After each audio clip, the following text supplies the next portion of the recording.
home of the T-Birds. They call them the Thunderbirds. We're about 60 seconds from tip-off of our Lady Grizzly matchup as they will play the hosting Lady T-Birds, as we're off to a bit of a late start as we got here and the Parsons-Mulvane was going on. Mulvane game, which Mulvane won by 2 points over the varsity boys of Parsons, and we had to wait for the Parsons radio crew to leave the table, and by that time it was 5 minutes till tip, and we were scrambling. So we apologize for the delayed Tank Connection pregame show, as I believe they're getting ready to line up for the national anthem, so we will prepare for a break and come back with a very brief pregame show, starters, and tip-off. So a 2-minute timeout on KLKC.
High school, starting first for Labette County is Caton O'Brien. The big story, of course, coming into this one is her sister Landry, the outstanding sophomore for your Lady Grizzlies, will be out for a while. We're still not too sure on a timeline. I heard early February, not too sure on that.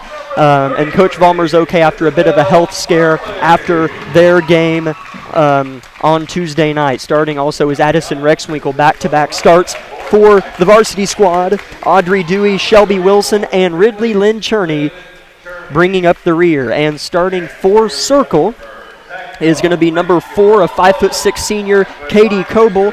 Number 10, a 5'9" junior, Kylie Dennison. Number 11, a 5'4" sophomore, London Soto. Number 33, a 5'9" sophomore, Isabel Marley. And number 44, I do believe it is, a 5'5" junior, Kaya Thornton. As Isabel, we didn't get much of a Tank Connection pregame show. We were a bit rushed today, a bit behind. Number 34, Kaya Thornton. But we're ready to rock from Circle. I love this gym, love this classic. I wish they had all the games here at Circle. It's a little bit more fun and eventful and feels like a tournament. But we're sure excited to be here. Yeah, it's definitely going to be a good one tonight, and I'm excited to start watching some Lady Grizzly basketball.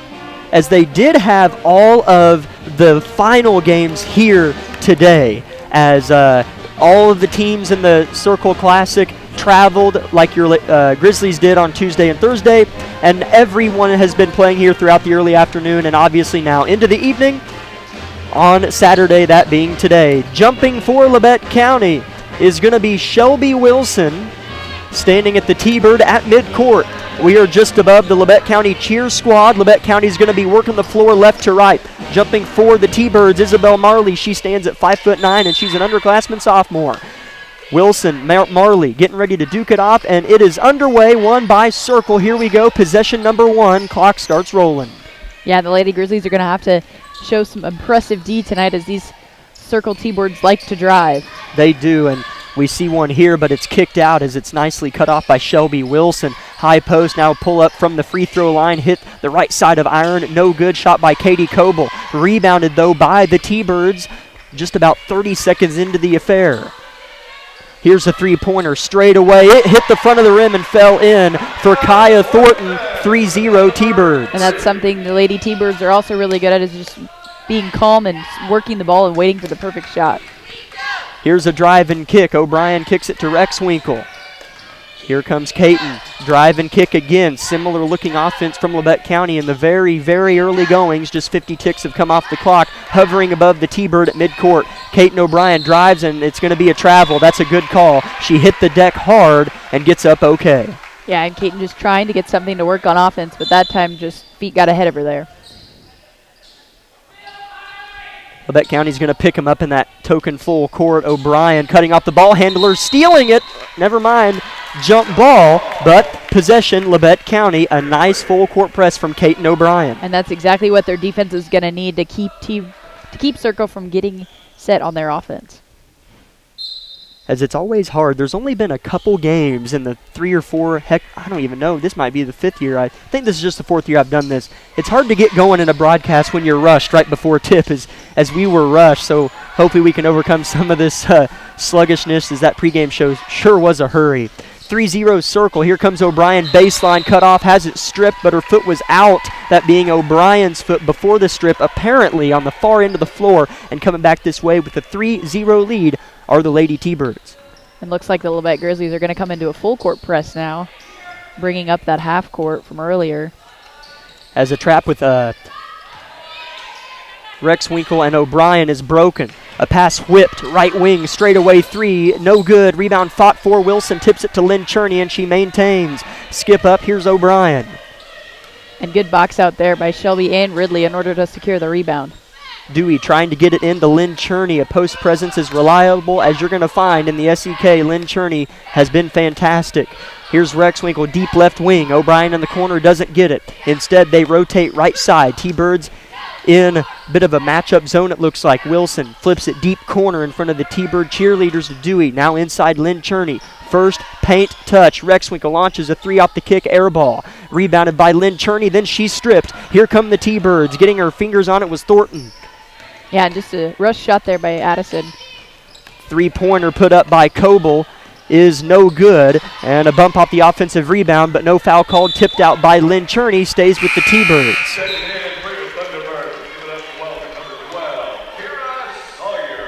Checking in is Kara Sawyer. First substitution for both squads. She replaces Dennison.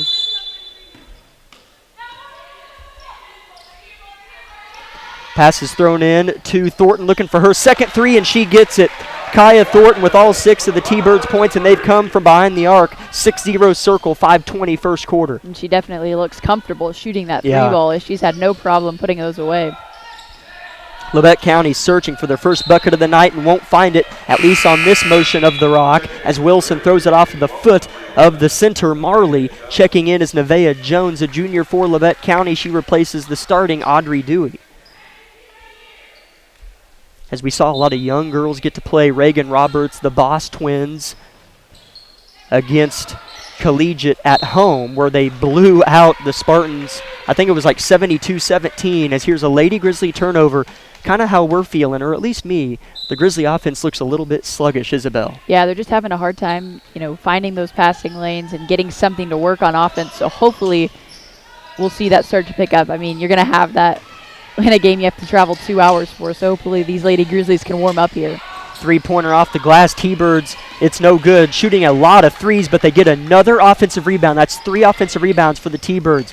Here's a drive, near steal, and a foul from behind. Good call. That's going to go on Kaiten O'Brien, as it was a pass. London Soto was fouled. They're going to give her 2 free throws, but she was passing it to the short corner, but it looked like a shot from the far judge. Yeah, and so they're going to give her 2 here. First free throw rattles in. T-Birds have been efficient on the shots they've taken. They've all been open, and now we see Soto shoot the first free throw of the ball game. 7-0 T-Birds. Checking back in, I think that's Dennison, as Dennison does replace Marley. Second free throw for Soto, you bet. 8-0 Circle. Yeah, and she definitely looked comfortable shooting that pair, as the T-Birds are just really enjoying some time on their home court today. Yeah, they are. They sure look smooth and in rhythm. O'Brien launches a 3 straight away, no good. Rebounded by the T-Birds in the hands of Sawyer, who just checked in. Here comes Circle with an 8-0 lead, 4.5. Looking for her third 3 is Thornton, won't find it. Another offensive rebound. Thornton from 12, no, and she's fouled and will shoot 2. Both ends is a little bit, couple steps off for Labette. Yeah, they're just not moving their feet well enough on defense currently, and Circle's taking full advantage of that.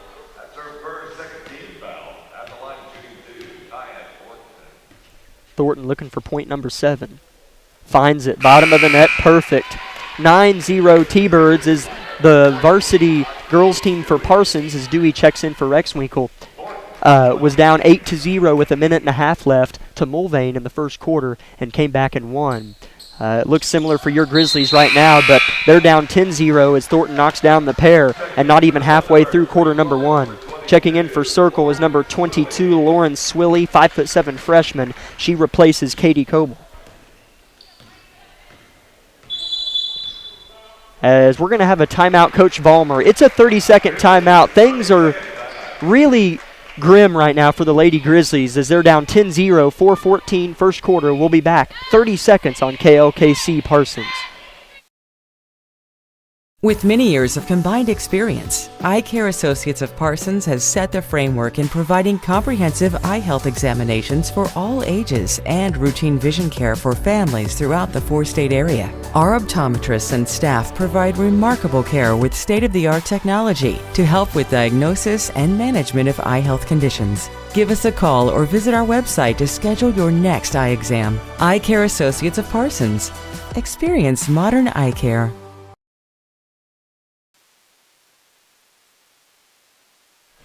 Labette County searching for their first bucket, let alone point. It's 10-0 Circle as we hit the halfway mark, fresh out of a Coach Brianna Vollmer timeout.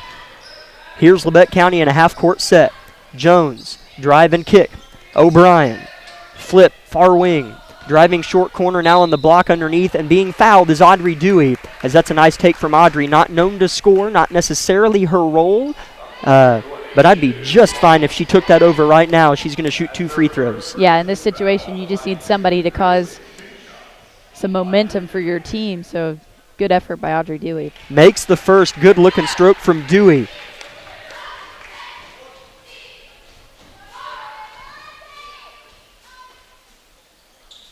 Second, no good. Rebound, Lynn Cherney. She'll dump it short corner to Wilson. Head fakes and turns around, rotates the basketball.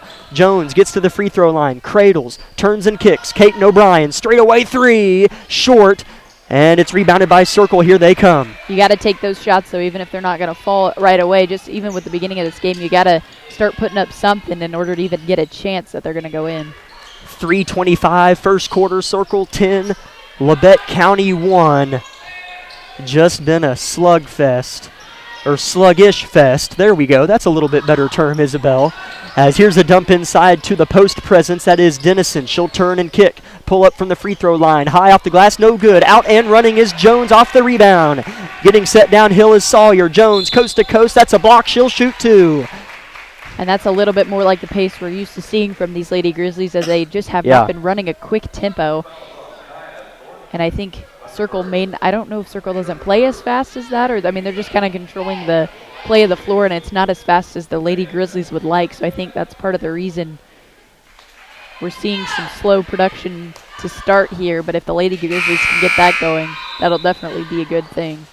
Jones misses the first. And checking in for Labette County, a few different players here as Lynn Cherney and Wilson will take a seat. Allie Martin has been a nice substitution for Lynn Cherney. Yeah. And Addison Rexwinkle checks back in. Jones gets one more. She'll hit. 10-3, or pardon me, Jones made both of them. As I was looking down and I looked up and they didn't give her a point and they gave them to her after she made the second one, so that was strange. Jones makes the pair 10-3 circle. And you got to make points where you can, so good effort by the Lady Grizzlies on those free throws. Throw inside to Coble results in a foul from behind. I think it's on Jones. It is. That's going to be the first on her. Circle has 2 team fouls and the third on Labette. 2:51 first quarter. Labette trails by 7. As Circle's throwing it in just below us as we're deep left corner from the direction we face here in the elevated seating, or the walkway surrounding the court here in Circle. Here's a baseline drive, layup, miss, too short. Shooting the shot was Swiley. Here comes Labette County on a 3-0 run. Dumped down to Dewey, short corner. She's got a point tonight. She's double-teamed hard. Has to clear, finds O'Brien. Rotation, Jones. She's been aggressive. She'll drive and kick back to O'Brien. You know she'll shoot it, and she will. Hard off the glass, no good. Rebound coming the other way, Swiley. She is just so desperately wanting to get her first points of the night. As Thornton, who's hit 2 3-pointers and a pair of free throws, kicks it out, and a short corner shot's no good. Kaiten O'Brien picks up personal foul number 2 on a putback shot from Swiley, and that'll send Lauren to the line to shoot 2 more. And Kaiten O'Brien, I mean, you got to pull her. Yeah, I mean, with 2 fouls already in the first quarter, that's definitely something you're going to have to watch. Swiley's first is no good.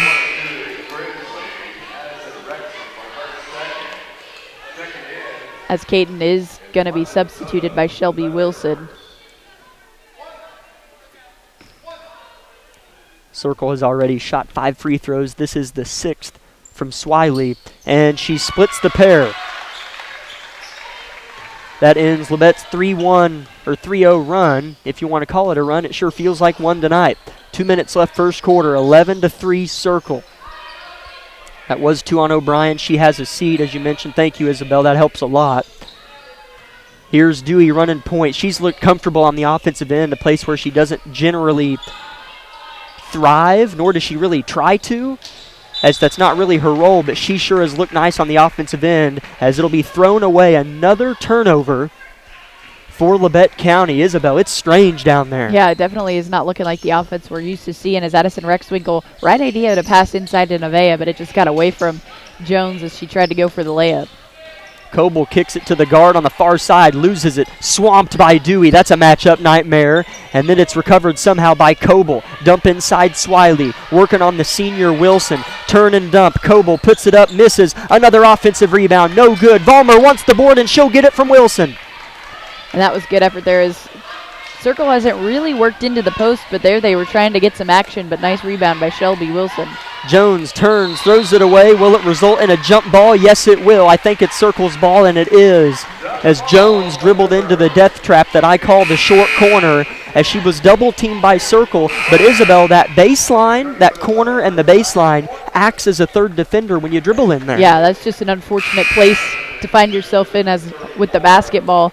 And so just a jump ball just going the other way that time.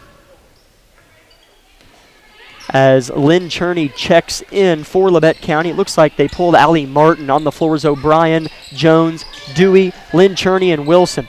60 seconds and counting. Circle, ever since that hot start, has been sluggish themselves, and here's a travel on Denison. As while Labette's really struggled, they're fortunate to be down 8, Izzy, with the ball. Yeah, it definitely has. Circle's kind of plateaued in their offensive production as well, as the past few possessions have been empty or they've had unnecessary turnovers. So hopefully Labette can capitalize on it, because they should be down by a significant margin by now. Backdoor to Jones. Loses it. Sorry to cut you off briefly, Isabel. 40 seconds and counting. Here comes Circle full court. Stutter stepping right underneath the rim. Soto has to throw it in, and she will. Nice post defense from Wilson, but now she'll back her down. Denison still nowhere to go. A pull-up is off the back iron. Rebound Dewey. That was put up by Marley, just checked back in. So Labette with a chance to get within 5 or 6 with 20 seconds left in the first quarter. And Dewey had a characteristic box out there. That was beautiful by Audrey Dewey to come down with the rebound. Here's O'Brien, 10 seconds and counting. Vollmer, hands on her knees, bent just slightly forward. Kick to Wilson in the corner. She'll take a dribble into that death trap, and it's going to be thrown away. With 1.5 on the clock, about the worst possession you could have had, but at least you make it hard for Circle to score. Yeah, it's just going to be tough because Circle's already going to get the ball at half court, so they've got enough time to get a shot off. Good point. As they will throw it into Dennison. Gets a good look and came up just shy, short and right. At the end of one, it was dreary from Circle High School. Circle 11, Labette County 3 will be back in 60 seconds on KLKC Parsons.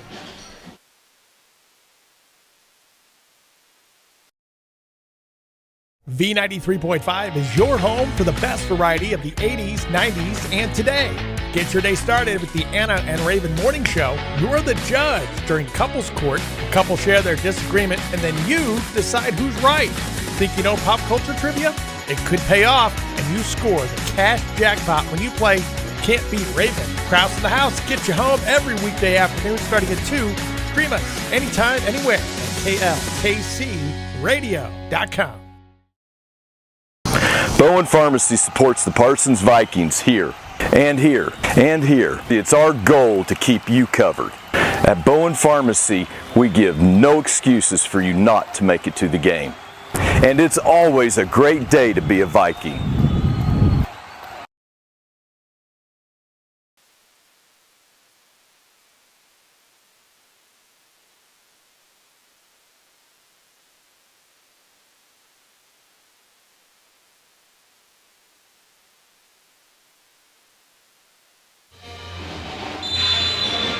Welcome back to the third and final day of the Towanda Circle Classic. Jack Leake, Isabel Redford on the call for you here this evening. 11-3, first possession of the second quarter. Jones will pull up for three, in and out. Rebound Circle on the floor for Labette. We'll get to that in a moment as Circle's pushing it hard. Here's a drive by Coble, layup, no. Rebound put up, also no from Marley. Rebound Lynn Cherney, great rebound from Ridley. Skip up ahead to Kaiten O'Brien, switches right to left, kicks to the corner to Dewey. Wilson wanted it. She'll give a little fake on a three and drive. Dump to Lynn Cherney in the short corner. She's fouled around the neck, made the basket. They'll say on the floor, so that will be 3 team fouls on Circle. Yeah, that was definitely much, much better looking offense there by the Lady Grizzlies as they were pushing the pace, kind of got Circle on their heels, which is what they continually need to do here if they're going to try to phase a comeback. 7:20, dump to Wilson. She's played inside a lot of the night on defense and now on offense. As 3 seconds in the lane is called on Shelby Wilson, another Grizzly turnover. And that's just unfortunate as right now you want to convert on every possession you have. So hopefully the Lady Grizzlies can force a turnover here. Kaya Thornton is responsible for 8 of Circle's 11 points and has made the only 2 field goals for Circle that are 2 3-pointers. Meanwhile, Labette's yet to make a field goal. Thornton is going to square it up from deep and hit.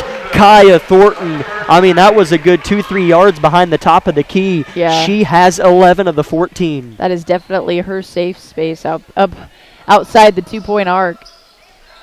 Here is Lynn Cherney with a kick to Jones, who's driven on about every time she's touched it beyond the arc, and she'll kick it out. O'Brien wants to make something happen. Dewey now settling right wing in front of the Circle bench. Circle coached by Brian Henry on the far corner. Wilson slowing things down in a half-court set. Lynn Cherney underneath. Head fake. Shoots a right-hand hook. Off the glass, too strong. Rebounded by Marley. And here come those T-Birds looking for more blood, up by 11. Yeah, it's really just pushed it too hard off the glass and jumped off the front of the rim. But still, not a bad shot. Just didn't fall. Coble drives, gets by both Grizzlies, and makes the layup underhand. Coble's first bucket of the game and the only T-Bird to make a field goal outside of Thornton. 16-3 Circle. Yeah, the Lady Grizzlies really need a response here as you're still fairly early in the game, but you cannot let the slow buckets that Circle's producing continue to add up. Right.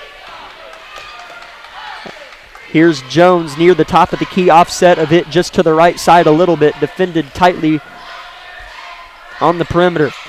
Here's Kaiten with it, 5:35, first half, 16-3 Circle, each team with 4 team fouls. Wilson with her toes on the three-point line, chooses to reverse. O'Brien squares up from deep, and it'll be off to the left side. Rebound tracked down by Lynn Cherney. Holds it high above her head and finds Jones a safety outlet, and it'll be Jones who's fouled prior to the pass to O'Brien. That'll make 5 Circle team fouls.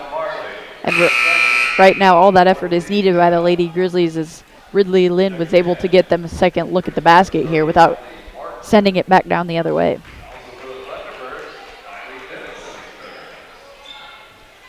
Nevaeh Jones checked out, replaced by Allie Martin as Dennison comes back in for Circle as well. Wilson at the foot of the T-Bird. That's a neat logo there at midcourt. Here's Lynn Cherney cradling, shooting with the right hand and missing. Rebound tipped off the front of the rim and in the hands of Circle. Here comes Coble. Skip up to Thornton. Defended by Dewey. Thornton looking comfortable and is blocked by Dewey. Cross left to right, shot a floater that was blocked at the top. Labette needs to respond. Here's Martin. Now to Wilson near the top, throws it to O'Brien. She'll shake left, go right. Floater is too short. Labette County just can't get one to fall. Yeah, and this was kind of something we saw previous game at Mulvane as these Lady Grizzlies struggled to score. Soto travels in during the press break for Circle, so a turnover to Wanda. It'll be Labette's ball as checking in for Labette County is Aubrey Boss. She was impressive, Isabel. Talk about the Boss twins as she replaces Shelby Wilson. Yeah, well, it was definitely hard to tell them apart on the floor together. Yeah. It was fun to watch both of them produce as each of them contributed strongly last game versus Collegiate. And I definitely think we're going to see a lot more of them moving forward this season. Here's Dewey driving hard with the right hand. Close to a travel. Here's O'Brien underneath. Skip pass to Martin. Lost it 2 to 3 times. Couple Circle fans wanted a double dribble and they won't get the whistle. 4:08 first half. Labette still without a field goal. O'Brien shoots a 3 way off to the left. Air ball landed out of bounds. Labette County forced to settle for some looks. Yeah, that's just unfortunate shot there by Caton, as normally that's something she'd knock down. Reagan Roberts checks in for Lynn Cherney. Labette County still relentless in that full court pickup. Circle breaks it in the hands of Thornton. Thornton double teamed, and Coach Henry gets his timeout that he was oh so wanting. We'll keep it here. It's 30, and thank Labette Health for making our broadcast of Grizzly basketball possible. As we would also like to thank a few other sponsors as well. Tank Connection, thanks for bringing us our halftime show, or pardon me, pregame show. It was short tonight. For the girls' game, at least, we were a bit rushed, but we'll thank these other sponsors as well tonight. Tonight's other sponsors include Labette Community College, Forbes Hoffman Funeral Homes, Clemens Insurance Agency, Labette Health, Woodworth Enterprises, Herman Lumber, Carson Wall Funeral Homes, Commercial Bank, Eye Care Associates of Parsons, Labette Bank, the Bartlett Co-op, Labette Center for Mental Health Services, Community National Bank, Tank Connection, Wood Insurance Center, the Unified School District of USD 506, the Corner Store of Altamont, Day and Zimmerman, and SEK Orthopedic. Thank you, Isabel. As Circle will throw it into Thornton, leading scorer with 11 of the 16. 3 3-pointers from Kaya Thornton. She'll maintain the ball as she works her way around the right side. 3:40, first half. Thornton gives a little head fake. Nice closeout from O'Brien and Roberts. Dump inside. Right back to Thornton with space. She'll can it. Kaya Thornton, 4 3-pointers and still 3.5 to work in the first half. 19-3 to Wanda, Isabel. Yeah, the Lady Grizzlies got on her good on that first time, but they just gave her enough space that she could let it fly. And, of course, it went in. As I do apologize, man. Isabel, I can't tell you, I've never felt more bad to carry out my job than I did tonight. As Annette at the station informed me that we would be cutting into the Kansas and Missouri broadcast with Brian Haney and Greg Gurley. As I feel like I owe you an update. Kansas leads 85-62 with 3:54 to play there in Columbia. It's all Jayhawks. If you're still with us. Sorry, Brian and Greg. As Labette will throw it in from under their own goal. More so towards the corner. Clapping forward is Boss and won't get it. Heaving it to Martin near the safety outlet is O'Brien. And she'll get it back from Boss on the pitch and catch. 3 minutes to go. Roberts played really well against Collegiate. Drives, hits the deck hard, no travel or foul called. I would have liked one of them for Reagan. Yeah. But she'll hustle back on defense. And Circle is going to lose it. Never mind, no call, out of bounds. Instead of 12-footers short. It sure looked like her foot was out of bounds when she caught it. Yeah, I was definitely expecting the whistle there, but we got nothing. Caton pulls up from the free throw elbow and can't find it. Labette County with just 3 free throws to show for this first half. Yeah, that's just unfortunate for the Lady Grizzlies as they have tried to put up shots, but nothing is falling for them right now. Here's a heave to the corner off a slip screen. Coble dumps it inside. Wilson got her hands on it, but the backside putback's good from Dennison. She's worked hard and finally finds pay dirt. She has 2. Circle outscoring Labette County 10-0 in the second quarter. Timeout, Coach Vollmer. It's a full. Labette County down 18. We'll take all of it. 60 seconds, KLKC Parsons.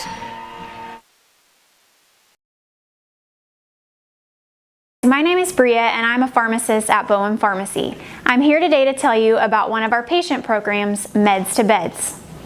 Bowen Pharmacy South is located in the medical office building at Labette Health.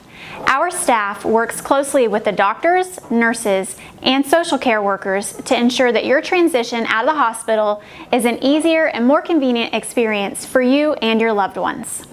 If you are having inpatient or outpatient surgery, we will get your medications directly from your doctor and deliver them right to your hospital bed. If you are having a baby, we will get your medications or anything else that you may need to get your family home without the hassle of making several stops along the way.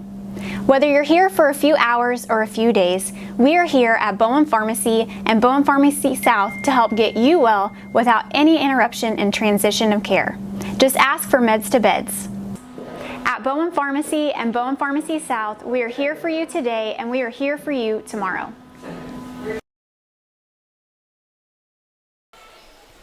Coach Vollmer's groups jog their way onto the hardwood here in Circle. Isabel, explain a little bit what's going on. Shouldn't be hard, as hardly anything's gone on. Yeah, I was getting ready to say, in terms of production, not much has occurred here for the Lady Grizzlies as they only have 3 free throws that have gone their way tonight. Other than that, scoring has been at a minimum. And so hopefully they can get something to go here, as I know Coach Vollmer has been trying to get this offense going.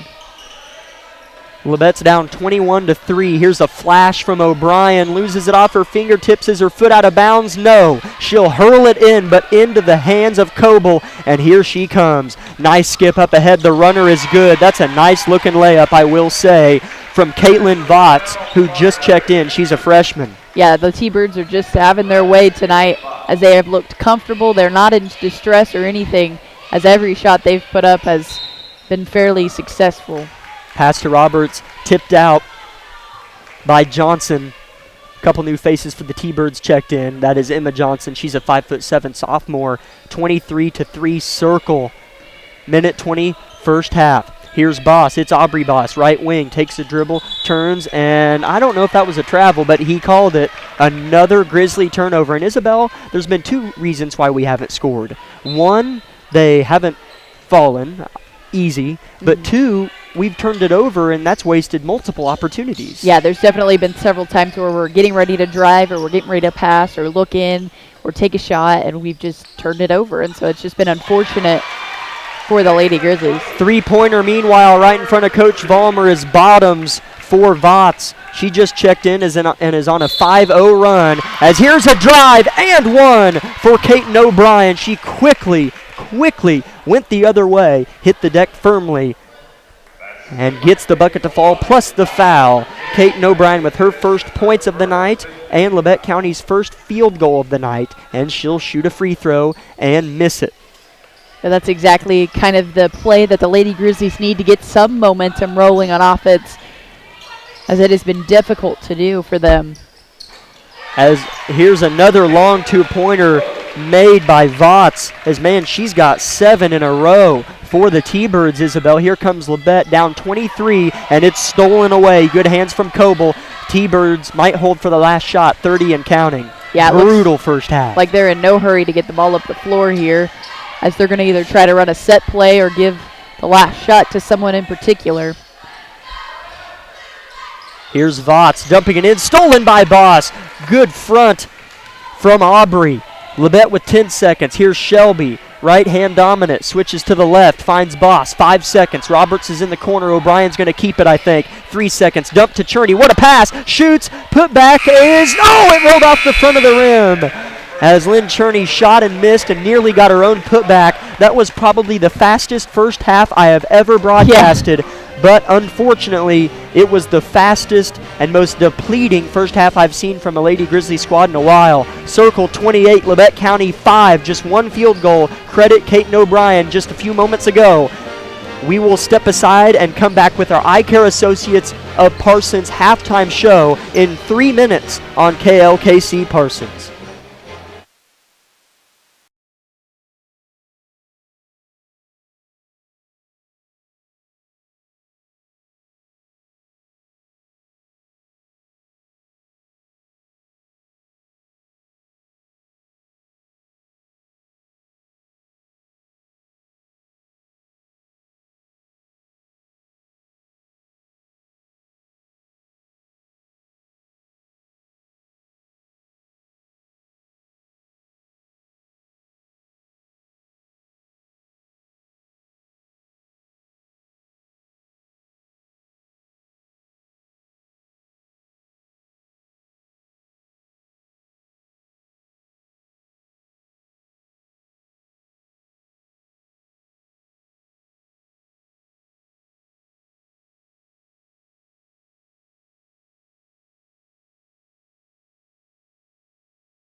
The Lady T-Birds 28-5 at the break. This is the Eye Care Associates of Parsons halftime show brought to you by Doctors Gilmore, Newland, and Ray of Parsons. Jack Leak with Isabel Redford. Isabel, that's about as brutal of a first half as you can play, as you'd think it can only go up from here. But one field goal in 16 minutes, it was just tough. Yeah, they played hard. Yeah, you definitely saw the effort from them. I mean, it wasn't like they weren't ever getting to the basket. It was just shots were not going their way. And they did, as we talked about earlier, they just had some unfortunate turnovers. And so it's just a game of just how do you play? How do you respond from this? And, I mean, you really hope that it can't get worse than this, and you want the Lady Grizzlies to respond in a respectable manner. So you know Coach Vollmer is doing her best to try to get her team pumped up for the second half, as we hopefully will see some better transition offense and some more shots fall their way this second half. Labette County just had 5 first-half points, but we will stay true to our halftime show routine. Nevaeh Jones and Caton O'Brien both had 2 points. Jones hit 2 free throws, and Caton had an and 1 but missed the 3-point conversion. And Audrey Dewey had 1 free throw. She was aggressive early. For the Thunderbirds, it was Kaya Thornton's show, as she's the reason why, Circle's played a good first half, but I feel like it's been more Labette playing bad than Circle playing really well. Yeah, I'd agree. As even if Labette played an average first half, they might not be up, but I guarantee you this game would be 28-25, 28-24, 28-27. It'd be right there. Circle has played average, but Labette just hasn't taken...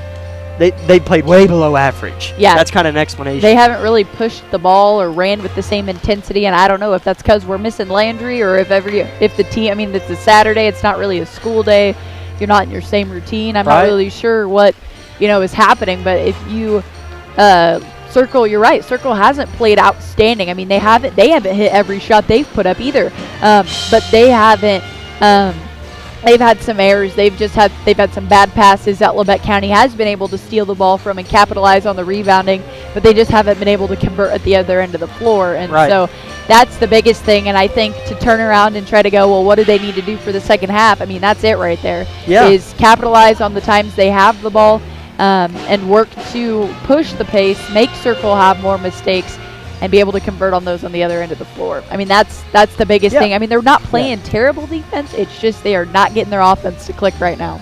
Yeah, that's totally true. The defense has been okay. Circle's on pace to score nearly 60. Little high, but then again, Labette should be within 8, and that's being pretty modest. Another player who came in was Caitlin Votts. She's a freshman for Circle. She didn't come in till way back half of that second quarter. Scored 7 straight points, a 2-pointer, 3-pointer, 2-pointer, all by herself. That was right after back-to-back Thornton threes. She had 7. That's Votts again. So her and Thornton combined for 21 of the 28. Then 4 other scorers coming up the rear. Coble, Dennison, and Soto all with 2. And Swiley, a good rebounder and post presence, had just a free throw early. As we are about 3 minutes from the beginning of the second half, it's Circle 28, Labette 5. We will take all of the 3 minutes and come back with our second half on KLKC Parsons.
Labette County with a steal on their opening defensive possession. And on their offensive possession, it results in a steal for the T-Birds, and here they come the other way. We're just 30 seconds in. You've only missed one possession of the second half, 28-5, Circle on top.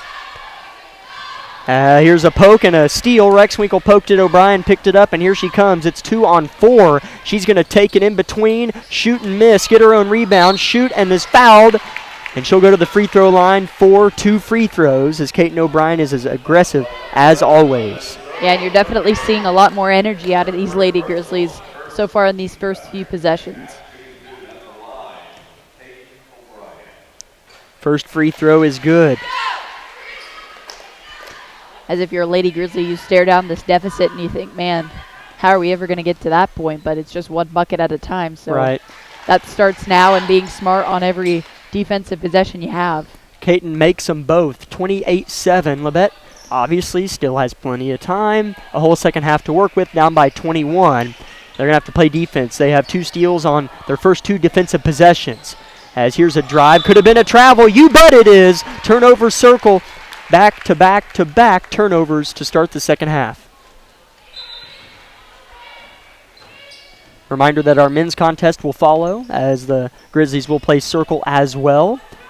Following this affair, here's Kaiten O'Brien, switching right to left, hitting the deck. Finds Rexwinkle. Now Wilson. It's a 2, and it's good. A deep 2, or is it a 3? 3. They called it a 3. Oh, it is a 3. Thank you, Isabel. 28-10, Labette County on a 5-0 run to open up the second half.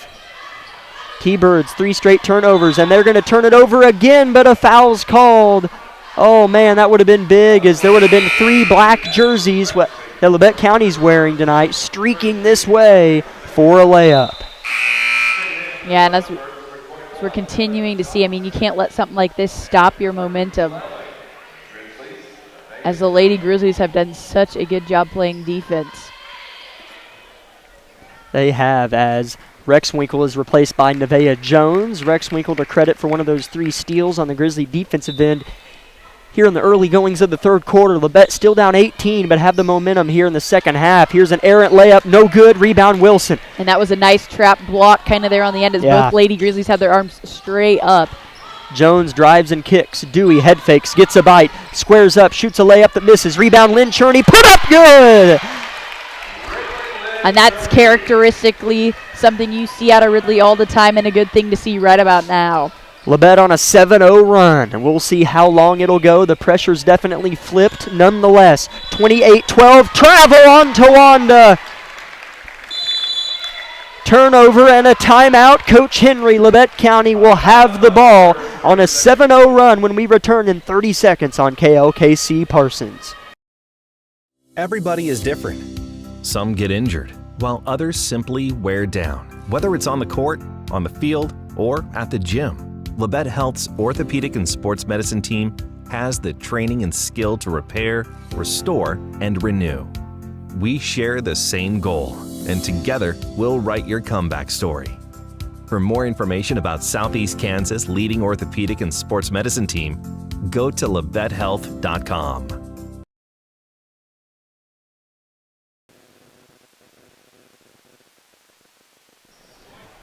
Labette County, who trailed 28-5 at the halftime break, in about 2 minutes and 7 seconds exactly, have gone on a 7-0 run and forced a Coach Henry Circle timeout. Here is a drive and kick to Wilson in the corner. Can they make it a 10-0 run, as they've already made a 3-pointer, their first of the night with Wilson? Jones hits a cutting O'Brien. Into the chest of 2 T-Birds, turns and flips, somehow in the hands of Jones. Ball's deflected, and here comes Thornton. Long pass up ahead, nearly stolen by Jones, poked out by Circle. It'll be Labette County ball. That was a 50-50 call, but I'll take it. Yeah, I was definitely holding my breath there, seeing which way the referee was going to call the possession. 5:30, third quarter. Each team with 1 foul. 28-12, Labette trails. O'Brien, drive and kick, Jones. Rotate, Wilson. Inside, Lynn Cherney faces Dewey. Gives a shake on Thornton and continues the rotation around the right side of that 3-point arc. O'Brien wants to drive baseline. Good bounce pass to Dewey. She'll launch a three, too short. Off the bottom of the backboard in the hands of Jones. It's ripped away, and it will be possession Labette County off of the jump ball. That's another good break there, as they did a good job driving to the basket looking for lanes. Yeah. There was just an unfortunate mix-up there with Jones and a Lady Thunderbird, so hopefully we'll see on the inbounds here. As it's thrown into Lynn Cherney and batted away. A steal for Circle, as forcing the jump ball is Caton O'Brien. It stays with the Thunderbirds, but now Labette has the arrow at the next jump ball. Caton, playing with 2 personal fouls, did not show it there. Nearly picked up a third. And this gives the Lady Grizzlies time to go down and set up a defense, as it looks like they're in a 3-2 zone. As here's a pass, hit a cutting T-Bird. Did she lose it out of bounds? Her foot was out of bounds. Turnover, Thunderbirds as Isabel. The tables have completely flipped. Labette County might just have to capitalize a touch more. Yeah, that's just the only thing they just need to keep pushing, is to get those shots to fall, because they're keeping them from scoring, and that's your first step. Right. But now we got to get our offense rolling. Here's a throwaway, a steal. Here come the Thunderbirds. Wide open layup is good. She has played well. It's Emma Johnson getting the start in the second half. Here comes Labette looking to respond. Dewey drives baseline, cut off. Lynn Cherney, little floater, bunny, good. As that is a shot she's definitely improved on as well, as she doesn't have to be right underneath the basket for a bounce off the glass or a layup. She can be right in the middle of the lane and put those away fairly easy. 30-14 Towanda. 4 minutes, third quarter. Pass inside. Nice dump. And it's going to be blocked out of bounds by Wilson and Lynn Cherney, as I'll give both of them 0.5 of a block. Wilson from the front, Lynn Cherney from the back. Rexwinkle checks in for Nevaeh Jones. It'll be Circle inbounding in front of, under the goal. Thornton will throw it in. Labette County definitely looks a little bit more focused. Coach Vollmer got him a lot more in tune in that locker room, but here's an and one off the inbound. It's going to be Emma Johnson. She has all 4 of Tawanda's points. She has been so active in the lanes here in the second half. Yeah, as we saw her a little bit in the first half, but we're definitely seeing her put on a show for us in the second. Looking for her 5th point, and it's way off. Rebound, Lynn Cherney. 32-14 Circle. Labette's played a lot better, though, here in the second half. O'Brien left open from deep, and she'll miss it left. Dewey fighting for the board while on the deck, and tipped it into the hands of Thornton, but my goodness, what an effort from Audrey Dewey. Yeah, and I believe she just stepped on the foot of a guarding T-Bird, so that was just an unfortunate mishap there with Dewey. Missed layup, and Johnson is on it, and Coach Henry gets the timeout. Emma Johnson is the reason this isn't a 12-point game right now. She is so active for the Lady T-Birds. We'd like to thank Labette Health for making our broadcast possible. We'd also like to invite you to stay tuned for our post-game show that will be coming up at the conclusion of this game, as well as the boys' game later on. That's brought to you by Bowen Pharmacy, and other sponsors for our broadcast include Labette County Community College, Forbes Hoffman Funeral Homes, Clements Insurance Agency, Labette Health, Woodworth Enterprises, Herman Lumber, Carson Wall Funeral Homes, Commercial Bank, Eye Care Associates of Parsons, Labette Bank, the Bartlett Co-op, Labette Center for Mental Health Services, Community National Bank, Tank Connection, Wood Insurance Center, the Unified School District USD 506, the Corner Store of Altamont, Day and Zimmerman, and SEK Orthopedic. Thank you, Isabel, but this second half has been a lot better. It's a different Labette County team, particularly on the defensive end, and then they strung together a few runs on the offensive end. They're outscoring Towanda 9-4 this half, which isn't going to be enough. They still have time, but so far it's not quite enough. You'd like to be within 12 right now, but they've definitely outplayed Circle here in the third quarter. Yeah, and they just need to continue to do that. I mean, Circle's going to push back. They're not going to let this go easy, so you definitely got to keep fighting, but definitely good signs showing here from the Lady Grizzlies. Here's a long three-pointer off the window. Thought it might fall, but it didn't. It was a strong, firm shot. Thornton's calling for it on the left wing, wide open. She'll get it, she'll launch, and she'll miss. Rebounded, though, underneath by Dennison. And here's a steal in the corner. Caton O'Brien the other way, bobbling the ball. Switches left to right, now right to left, and it's poked out from behind. It'll be Labette County ball. smart, though, for Keaton just to let it go, because it can be easy to try to want to chase down the ball or track it down, and then you end up causing it to go out of bounds. So smart play by the junior. O'Brien gets it and travels. Oh, as she knew exactly where she wanted to go. She was thinking a little bit too far ahead. 3 new Circle Thunderbirds check in, one of them being Katie Coble.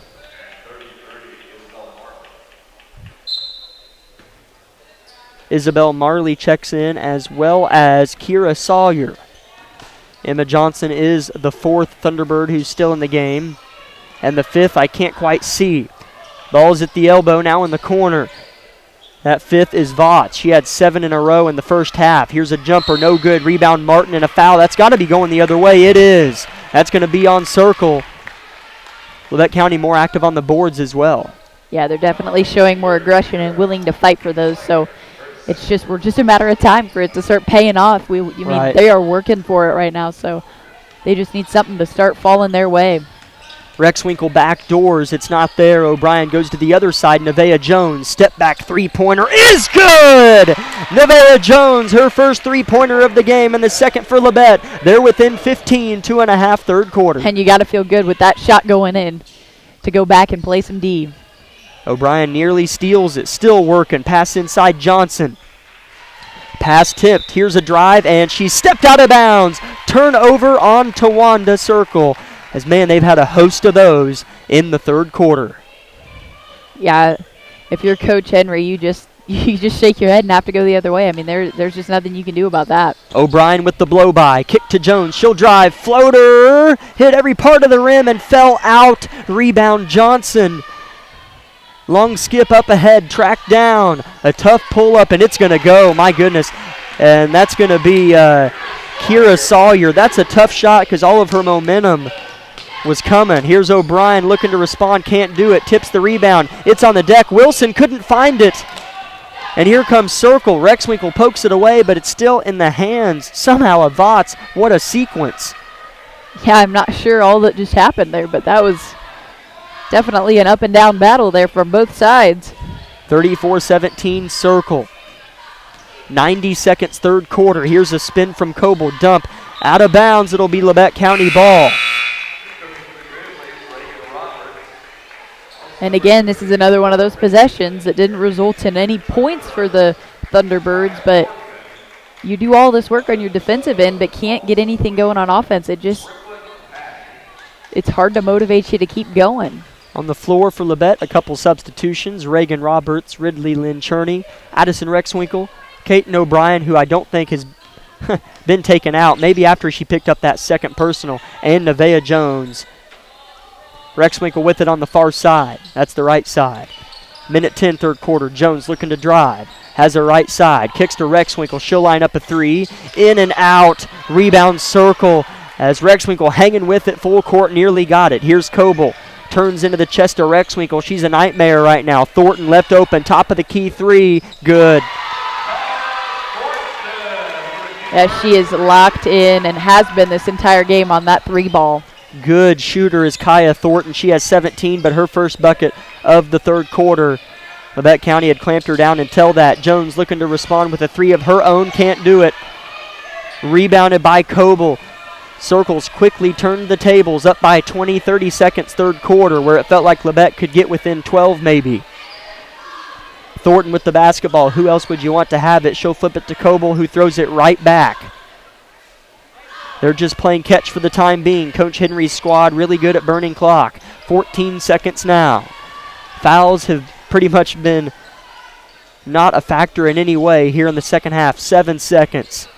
They're looking for Thornton. She's got it in the corner. Foot out of bounds as they didn't stop the clock. There should be 3.8 on the clock, but it's 2.6.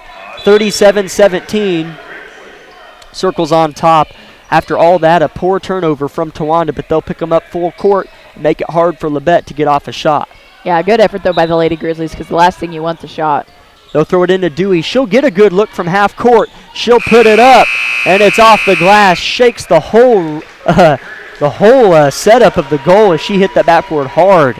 At the end of three, Circle 37, Labette 17, but they did play a much improved third quarter, but Circle did not let a comeback happen. We still have 8 minutes to work. We'll be back in 60 seconds on KLKC Parsons.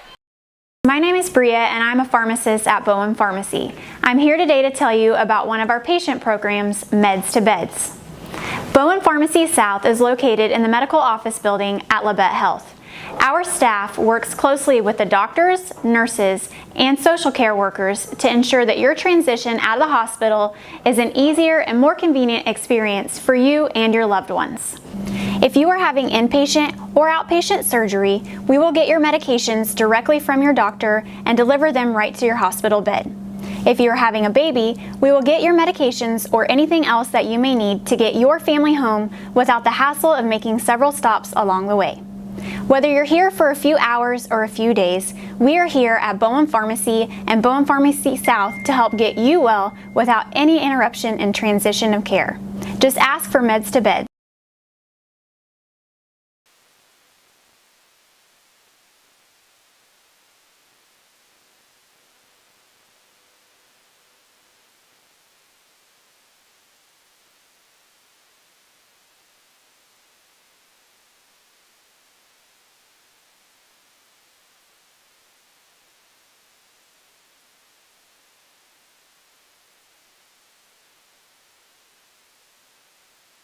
As I think we're having some trouble at the station, but we'll continue the commentary for our YouTube live stream.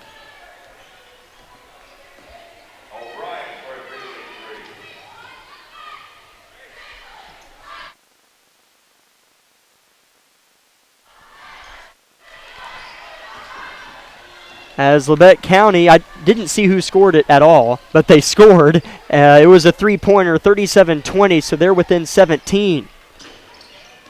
As they get the ball back, Wilson looking for another three off the mark, would have been big. Lynn Cherney with a big rebound, throws it backside to Rexwinkle, but hit the second row of the blue bleachers on the far side, turnover Labette. It's just unfortunate as it just barely went through the fingertips of Addison. As you could see in her face, just she knew she could have had that ball, but just a few inches too high. 37-20. I apologize dearly. I having a couple problems at the station, I believe, and scrambling a little bit and couldn't. I didn't see who made the three, but Labette County did make one. 37-20. If you're watching the live stream, maybe text me or something so I can get it in the book if you saw who made it. As shooting two at the line is going to be Johnson. She had 4 straight points in the third quarter. She was a big reason why Labette couldn't get over that hump as she misses the first free throw. She was good. Yeah, she was definitely somebody the Lady Grizzlies had to battle early in this third quarter as she just had an outstanding performance. Second free throw's too short. Rebound tipped high, almost out of bounds and saved by Circle. And then Johnson's going to be fouled. Yeah, as Addison Rexwinkle just came in a little too aggressive and body checked Johnson. As Labette did outscore Circle 12-9 in the third quarter, but unfortunately they trailed at 23 at the intermission. That is just tough to overcome. Right now the deficit's 17 with 6:50 on the clock in the fourth. Here's a blow-by, layup no good, but gets her own miss somehow. Soto puts it up, misses again. Rebound Dewey, foul going. Pardon? I think they're going to call the foul on Dewey as she was reaching around her defender. Okay. Yep. That's 2 on Audrey and 5 on Labette, just 2 on Circle all second half. As checking in for Labette County's Kinsley Boss, she will replace Addison Rexwinkle. Ball is inbounded to Johnson in the corner. She will rotate it to the right wing, now to the top of the key. The point guard, Coble, looks to get downhill. Here's a jumper from the left side. No good. Rebound tipped. Good box from Wilson. Will it be enough? 2 bodies on the deck, 4 bodies on the deck, and the timeout, Coach Vollmer. As I'm assuming Labette had possession. Yes, they did. It's a 30-second timeout for Coach Vollmer. So, Annette, if you have us at the station, we'll take 30. But if you don't, that's okay. I'll be able to hear you here on KLKC Parsons. Day & Zimmerman, one of the largest privately owned companies in the U.S. with operations across the country and internationally. We are comprised of multiple brands that put people to work, protect our freedoms, and improve the world. The Parsons, Kansas location has manufactured munitions for over 50 years for our country's warfighters. Day & Zimmerman has immediate openings for production operators starting at $18.02 an hour on our weekend crew. Work a 12-hour day shift Friday, Saturday, and Sunday and receive 40 hours of pay. We also offer competitive benefits. Apply today.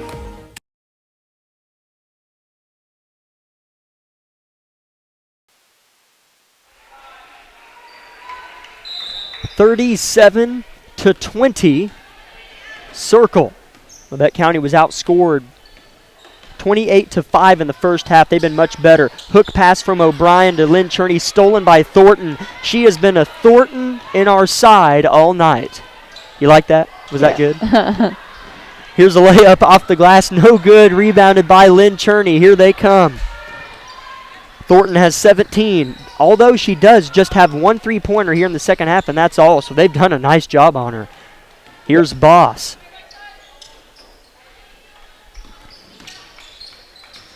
Here's O'Brien switching right to left, kicks it to Wilson, gives a head fake, not quite enough to get Coble the bite, and she'll have to give it up to Lynn Cherney right in front of the ref. Here's a kick to Kaiten O'Brien on the far side, misses off the left on the three-pointer. Here comes Circle. And again, Labette County just searching for something to fall, as they have given it their best effort tonight. Here's Thornton from the top. I think her foot was on the line as it doesn't fall anyways, and clashing together is Wilson, Lynn Cherney, and Johnson. And the ref's just going to say, I'm going to call it a jump ball. That was too much to look at. As all three girls, two black jerseys and a white one, just collapsed on the ball as it descended back down to earth from the rim. Jump ball possession Circle. A few new Grizzlies check in, a couple that is. So on the floor is Boss, O'Brien, Reagan Roberts, Nevaeh Jones, both Boss twins, Kinsley and Aubrey. And Kaiten O'Brien's in there as well. Thornton with it in the corner, defended by Jones. Good defender is the junior. Getting by O'Brien and missing the layup underneath was Coble, I believe, and gets her own rebound and scores. That's Soto off the rebound. And that was a pretty shot by Soto as she just dribbled through, turned, looked, and laid it in. O'Brien drives and is fouled on the floor, close to a shooting motion, but not quite, says the official underneath the basket.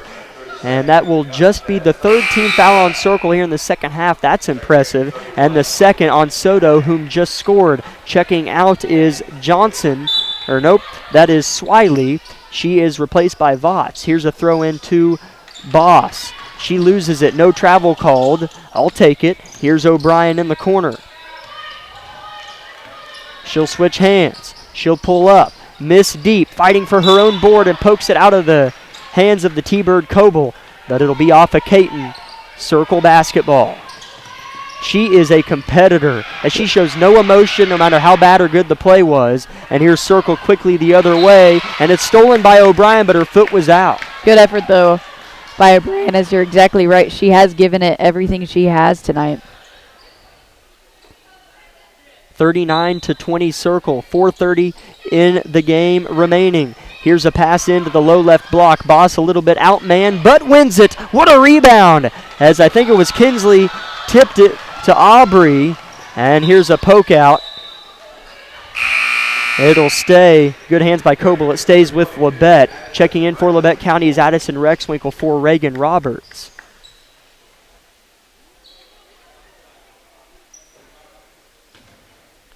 Oh, I was like, what happened? They went to go get the ball. It had tumbled way back into the locker area for Circle High School.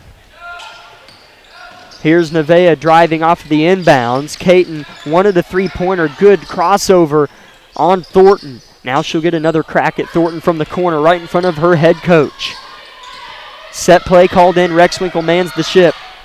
Throws it right side Jones. 4 minutes to go. Jones pulls up from the right elbow. Hits it high off the rim. No good. Fighting for the rebound underneath the basket was Kinsley Boss. Circle comes away with it. As Kinsley definitely put in her best effort there to try to get that rebound. That was really good. Bounce pass stolen by Nevaeh Jones. Long pass up ahead to Kaiten. Labette's been stale for a while. They played a good first half of the third quarter and been kind of back to sluggish since. Rexwinkle pulls up from short, rejected, rebound Thornton, and she'll find her outlet in Patty. Brooklyn Patty, a freshman, has just checked in. This game's gone by fast, Isabel. I'll give it that. As here's Patty with the basketball, caught short corner, throws it away. Here comes O'Brien, full head of steam. And she'll settle for a three off the glass, and she'll make it. Kaiten O'Brien, first three of the game, as she has 7 points for Labette. Timeout, Coach Vollmer. I think he signaled full. I couldn't quite see his motion, but we'll just take 30 seconds on KLKC Parsons. With many years of combined experience, Eye Care Associates of Parsons has set the framework in providing comprehensive eye health examinations for all ages and routine vision care for families throughout the four-state area. Our optometrists and staff provide remarkable care with state-of-the-art technology to help with diagnosis and management of eye health conditions. Give us a call or visit our website to schedule your next eye exam. Eye Care Associates of Parsons. Experience. V93.5 is your home for the best variety of the 80s, 90s, and today. Get your day started with the Anna and Raven Morning Show. You're the judge during couples court. Couples share their disagreement, and then you decide who's right. Think you know pop culture trivia? It could pay off, and you score the cash jackpot when you play Can't Beat Raven. Krause in the House gets you home every weekday afternoon starting at 2. Shows that they've outplayed Circle in the second half, but it was just too much to overcome. To start a half with only 5 points, I mean, that's really difficult to come back from. And so they have done a great job of trying to come back here, but it just might be the case of too much, too late kind of a thing. Thrown into Dennison, working on Dewey as she came to her knees. No travel, but I'll take it. Rexwinkle up ahead. Missed the wide open layup. Rebound Circle. And that's unfortunate if you're Labette County because that was easy buckets there. Madison just too hard off the glass. As we have a timeout, Coach Henry, as his team was nearing a 10-second count, as it's just been sloppy on both ends during that brief sequence of play. We'll keep it here one last time for our ladies contest. We'd like to thank Labette Health for making tonight's broadcast of Grizzly basketball possible. I invite you to stay tuned for our post-game show, as always, brought to you by Bowen Pharmacy. As thank you, Tammy, Lucas's mom, for tuning in as well as helping us out, as she thinks it was Kaiten O'Brien who made the three-pointer 6 points ago to give Labette County their 20th point of the night. So if that is true, Tammy, I believe you. Don't worry, I believe you. That gives Kaiten 10 points, only Grizzly in double figures, and 2 3-pointers. As back to our sponsors, postgame show Bowen Pharmacy. Our broadcast is powered by Labette Health, as that'll be all we get to for the moment. We'll name them again in the postgame show, as it was just a 30-second timeout from Coach Henry. Circle will throw it in near the full length of the floor.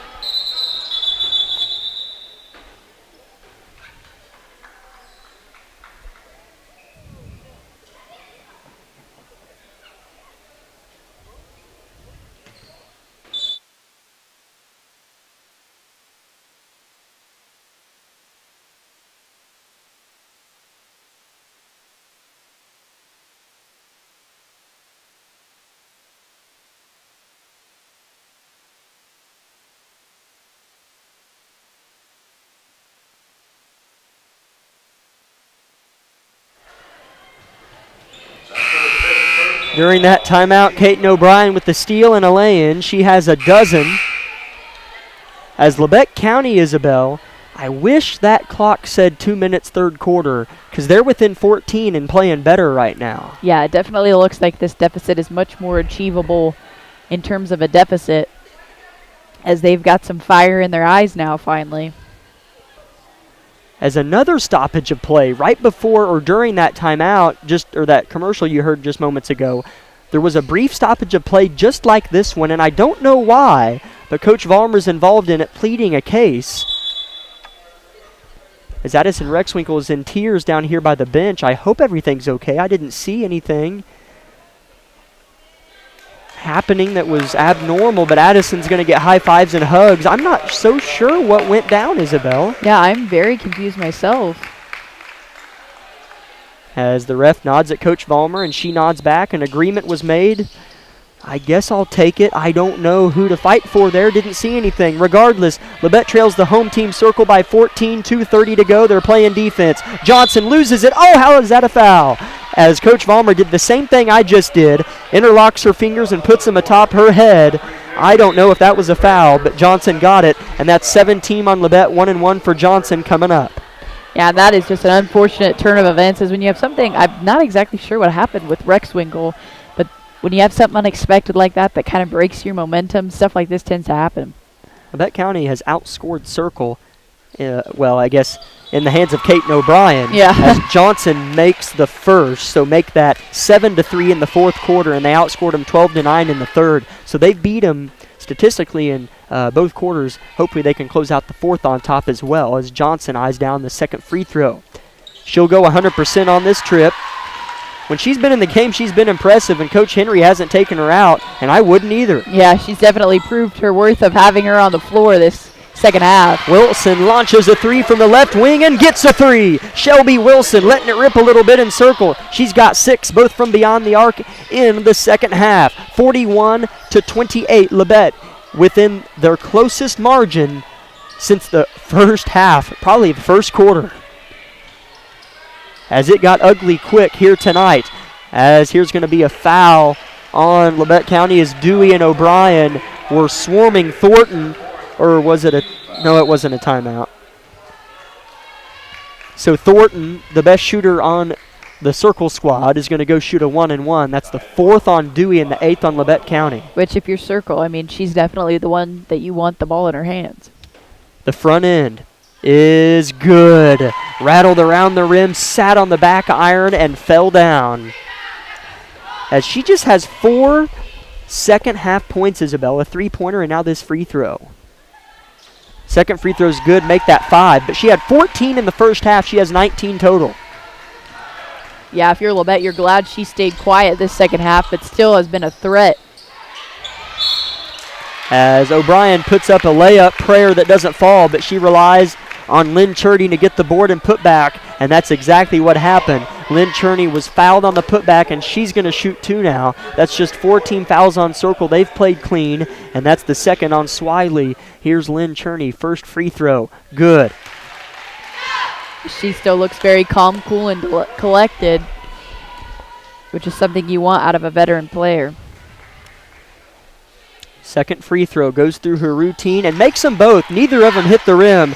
Perfect free throws from Ridley. She has 6 all in the second half. Been fun to watch her fight tonight. Here comes Swiley. Long heave and retreating and settling down is Coble. Now in the hands of their leading scorer, Thornton. 95 seconds left in the game. 43-30 Circle. Here's a pass inside, stolen by Wilson and saved into the hands of Ridley. What an effort from Shelby Wilson. Labette will never give up. Here comes O'Brien driving, holding, kick out Nevaeh Jones 3, off the iron, rebounded by Circle. Dewey was in good position, and I think she just picked up her 5th. She did. And good work, though, by Dewey. I mean, she has played so well this game, so nothing to be disappointed in by any means from Dewey.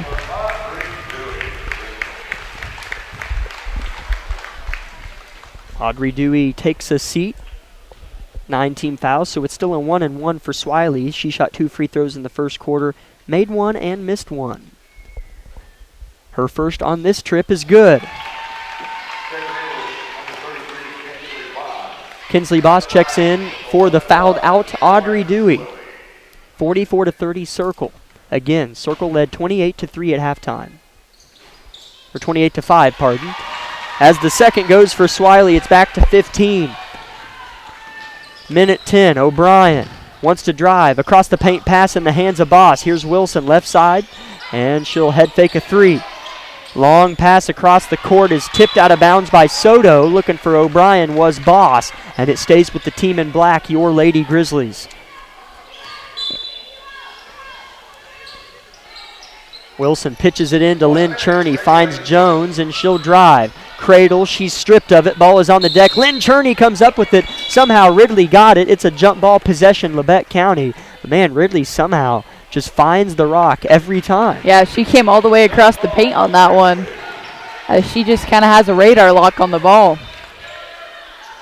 As Ridley is pointing out where her teammates should stand as Coach Vollmer called in the inbounds play. Ridley is really playing hard right now.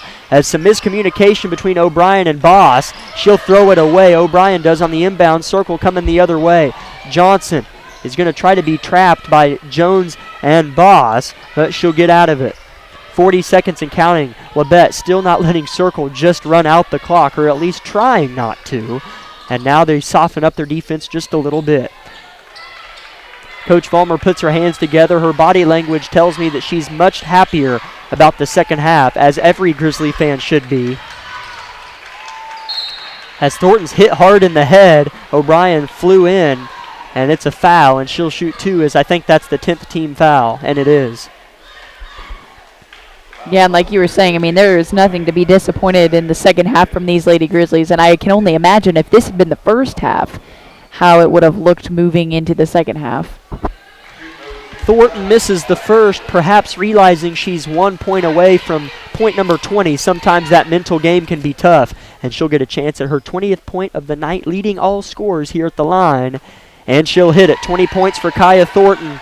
14 came in the first, and 3 of the 6 in the second came from the line. Here's O'Brien, her team down 16, pulls up from short, misses. Rebound Ridley Lynn, now she loses it, but my goodness is she everywhere. Possession off the jump ball in favor of Circle, and it looks like unless Circle heaves one up or Labette steals it, Labette's going to lose it by 16, as Vollmer tells O'Brien, who still wants to press, to just get back in the half-court stance. Still trying to double Circle is Labette, and now they'll just hold it. Buzzer sounds from Circle. Your Lady Grizzlies lose a tough one. A poor first half resulted in a 46-30 loss to the T-Birds of Circle. We'll break into the box score a little bit more, and I was told I'd be joined by Coach Vollmer for our postgame show brought to you by Bowen Pharmacy. We'll start with a 2-minute timeout and come back with our postgame show on KLKC Parsons.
On KLKC Parsons, as they do put 20 minutes on the clock, and they seem to have a bit of a ceremony here going on. So unless we do have an extended post-game show,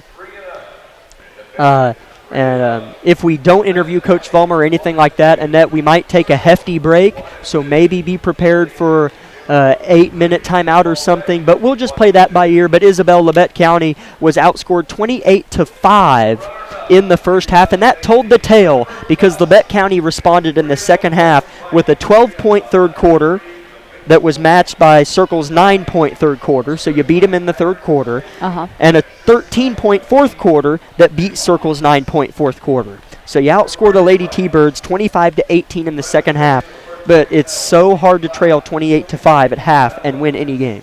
Yeah, and that's definitely something like I kind of mentioned earlier late in the fourth quarter. Like, if they had played how they did in the second half and the first half, this would have been a much different ball game. Right. And so I think it was just the case of, like I said, you play on a Saturday, you have, outside circumstances, you'll lose Landry O'Brien Thursday night to a wrist injury, and so you're just not, you've kind of been jostled around with sickness and injury and all this different stuff and not making any excuses for them.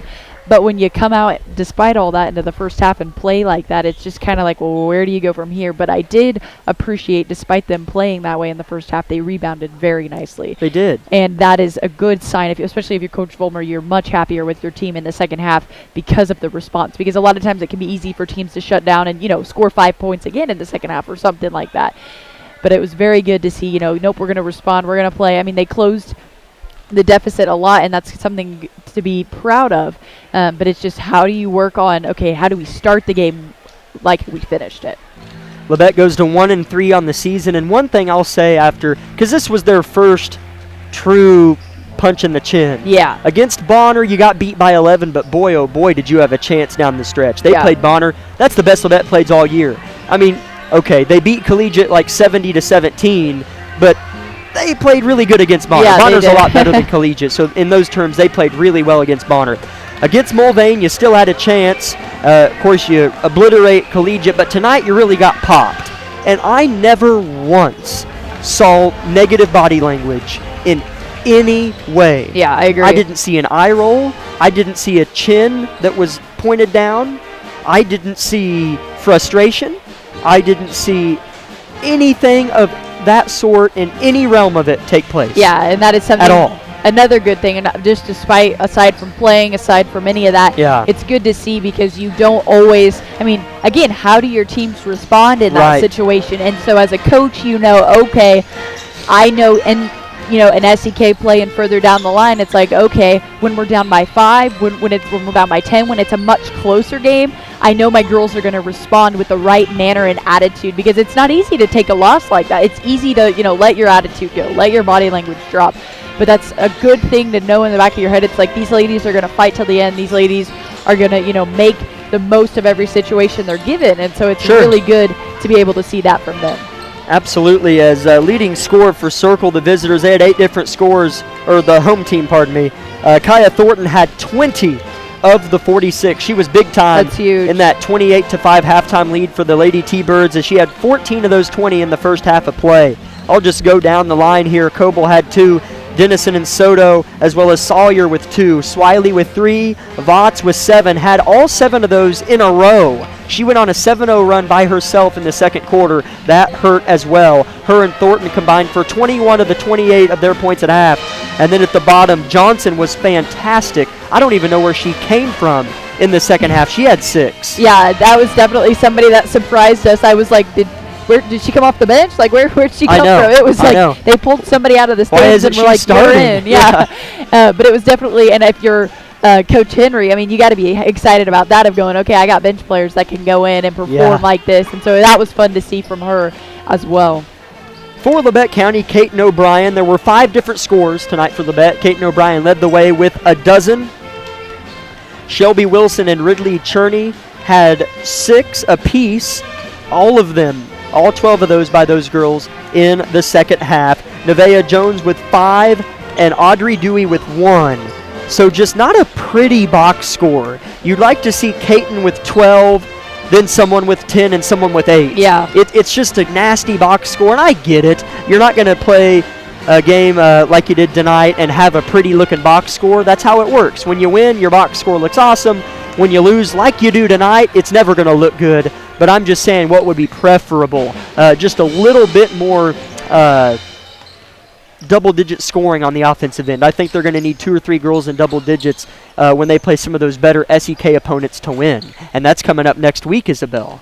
Yeah, exactly, especially when you see Indy, and we're also going to see Parsons, I believe, on Friday next week. I mean, both of those teams, you're going to have to watch for that, because they are going to, especially when you're inside the SK, especially Parsons being a rivalry game. I mean, it doesn't really matter what the score, I mean, it doesn't really matter, supposedly on paper how teams look. It's all how you play during that game in those 4 quarters, and so it'll definitely be interesting to see. I mean, I know Coach Bulmer will be ready for those teams, and she's going to coach these ladies the best that they can, but you're right, it's one of those things where they're going to have to be able to score into double digits.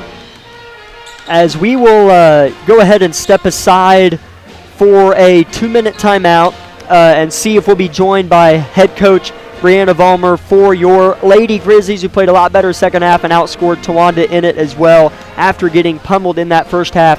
This is, and still is after this break, the Bowen Pharmacy post-game show of Lady Grizzly basketball. The boys game 15.5 minutes from tip, but for now, a 2-minute timeout and continuing our post-game show of our girls game here on KLKC.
But you beat them in the second half, statistically and based on my eye test. Talk a little bit about your thoughts.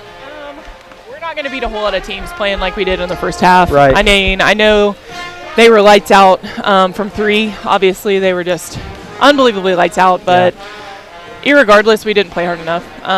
We'll own that from our kids, whether it be from a long week or just the emotional toll that it took on us on Thursday, or whatever the excuse is. We didn't play hard enough, and we've got to fix that.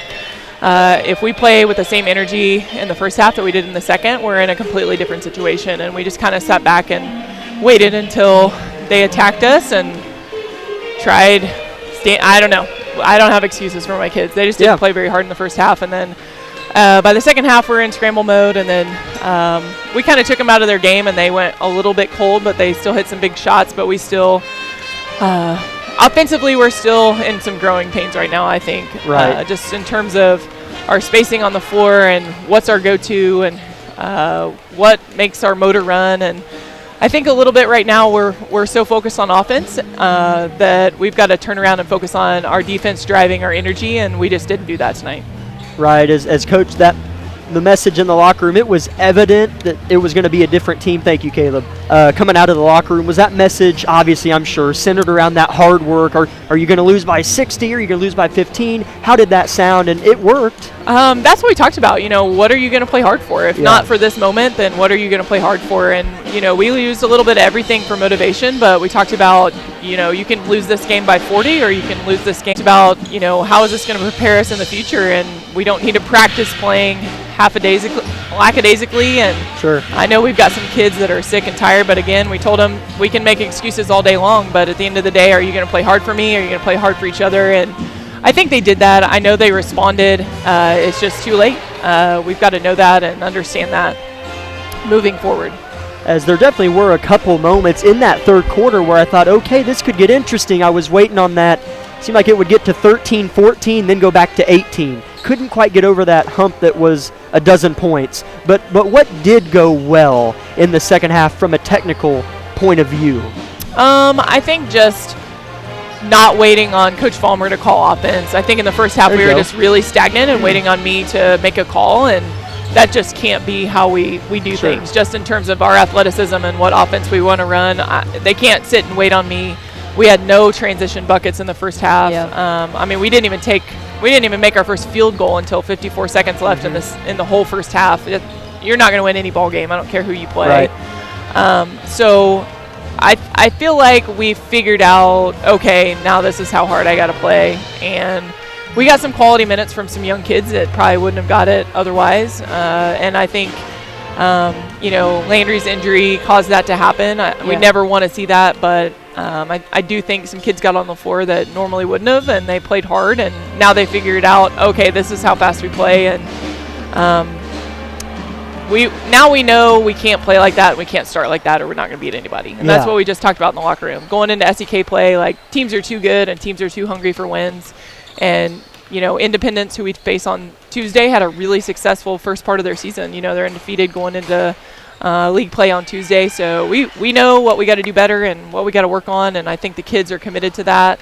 I also don't know if we've committed to a full day, so the life of a high school athlete. So if that's I got to go lift in the morning, and then I got to go to class all day, and I got to handle my business in the classroom, and then I got to go to practice, and I'm not feeling very well, and I got to put my phone away. And so those are all growing pains that I think every high school athlete faces, and we're going through it right now. But we talked about that, and what do we want the next 6 days to look like? And we've got to center our lives around that and being successful in the classroom and being a successful basketball player, if that's what we want. Absolutely. This is kind of a similar conversation we had with Coach Argerbright last post-game show when our boys lost a tough one at home. This circle tournament, you learn so much as a coach, as players and teammates, to your friends about a team and where not really where you stand, because your team is going to be made in February, but you can learn a lot in December. So I think that's well said, Coach. And obviously, I don't want to just brush this off. We're glad you're okay. And, yes. And status on that, or Landry O'Brien, anything like that? Let's talk about Landry first. So Landry had a successful surgery Friday. So Good. She broke her arm bone, and it kind of shoved into her wrist. And they ended up only having one pin put in. So if Landry, the Energizer Bunny, does everything right, then we're anticipating her back somewhere in Burlington tournament. If she were to get a Burlington tournament game in, that would be really, really successful. Okay. That would be at the minimum. So after Burlington tournament, it would be 8 games that we would get with her. So I think that's as positive as an outcome you could possibly have. That's great. As far as me, so I've had some issues in the past. I've just noticed a racing heart rate, and I've checked it myself, and I've kind of had it checked up on, and then before the game started, my pulse was just through the roof, and I knew that, and I wasn't really nervous. It was just I noticed it, and then it just never got back to normal. And then me, I don't want to tell anybody, so right before halftime I was like, I don't know what's going to happen, and so I told Coach Wilson, and I said, hey, don't tell anybody this, but I need to let somebody know this is what my pulse has been. I checked it on my watch several times. It's just not what it should have been. And then about the start of the fourth, I got really tired. I think I I was sweating really bad. I got super tired, and the goal was to tell everyone that I kind of was going to go see Landry, which I was going to do anyway. But word got out, and word travels quickly. And, it does. Word traveled fast, and I went and got everything checked out. All tests came back normal. My EKG was fine.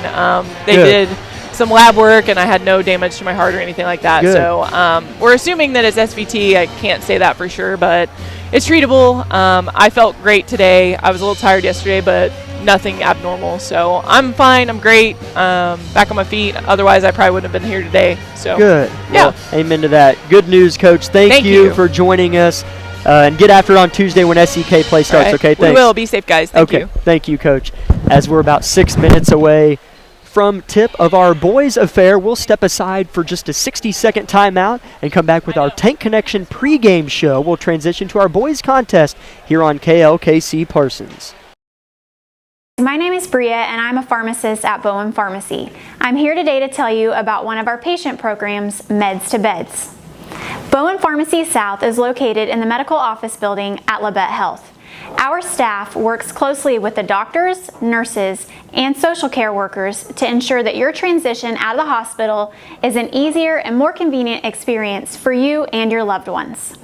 If you are having inpatient or outpatient surgery, we will get your medications directly from your doctor and deliver them right to your hospital bed.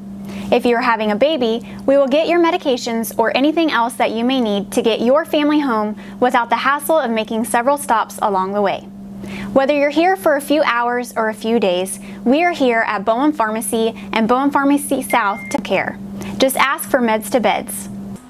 At Bowen Pharmacy and Bowen Pharmacy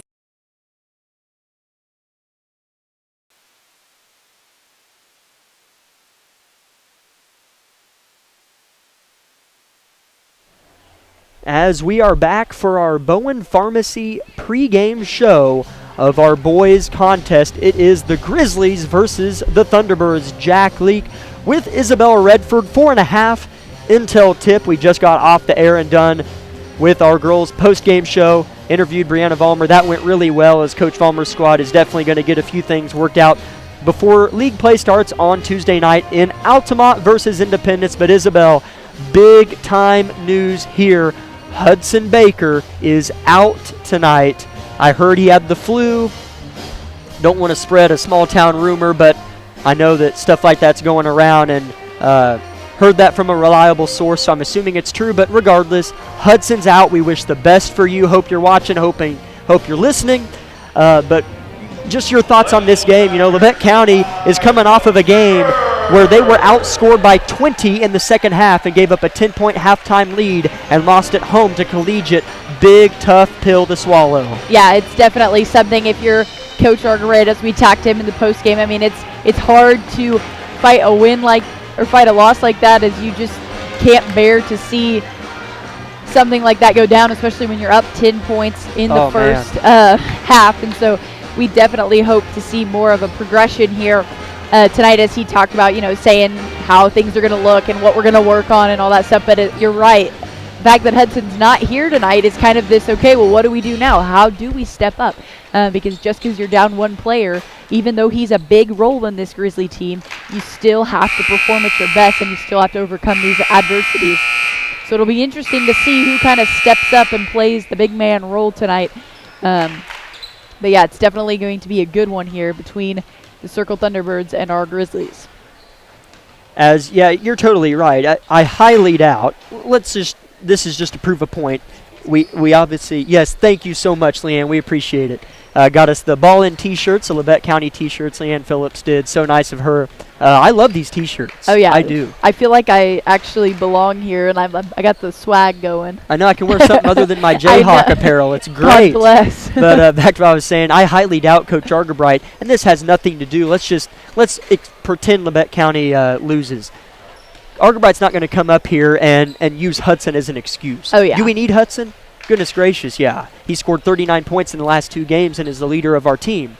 But he's not going to come up here if we lose and use Hudson as an excuse. So you're totally right. Just like Coach Vollmer said, no excuses. We have some players sick. Well, so do our boys, and it's looking like Joe Page is going to start tonight. Yeah, and that's exciting. I mean, it's great to see that he's going to get that starting position just because he is such a good facilitator on the floor, and so it'll be interesting to see. I mean, you got to step up in this situation, so it'll be exciting to see how he fills that role as we have had a few games under our belts, so everybody's kind of used to each other, used to that rotation. So hopefully it won't be too much of a jarring adjustment, but you're definitely not going to be able to just turn and chuck it into the post, as Baker is usually significantly taller than some of your post players. And as we've seen in previous games, that they continually look for that spot. It's going to have to be more of a strategic bounce pass or a strategic, he's going to have to be wide open. You're not just going to be able to turn and throw it. And even though these guys like to make fast passes, and I know they're really good at looking for those lanes, they're just going to have to be really sharp in that area tonight. And here's the thing, too. One of my favorite principles is how adversity shapes a squad. Yep. It makes you better in the long run. Because what it's going to do tonight for Labette County is force them to play a different style. We talked to Coach Argerbright after the game against, I think it was Bonner. I don't know why I asked him that question, but I was like, Coach, what's the identity? And he said, I don't know. He said it might be, it's different game to game. Some games it's going to be around Hudson. Other games we're going to stretch the floor. Well, tonight, no Hudson.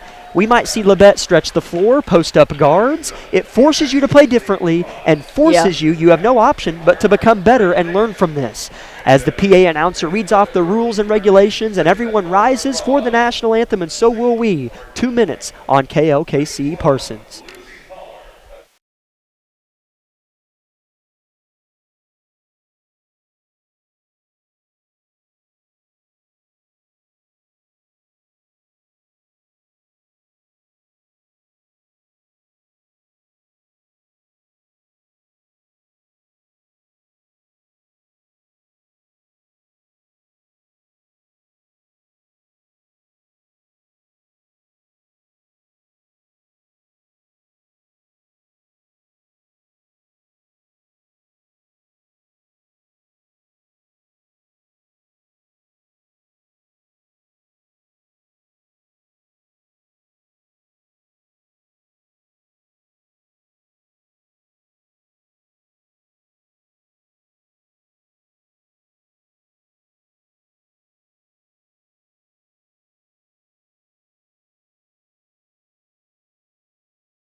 Starters being rattled off by the PA announcer here in Towanda, Kansas at Circle High School, home of the T-Birds. Starting for Labette County, Trey Vinson, Xavier Phillips, Matthew Boyle, Griff Eaton, and Joe Page.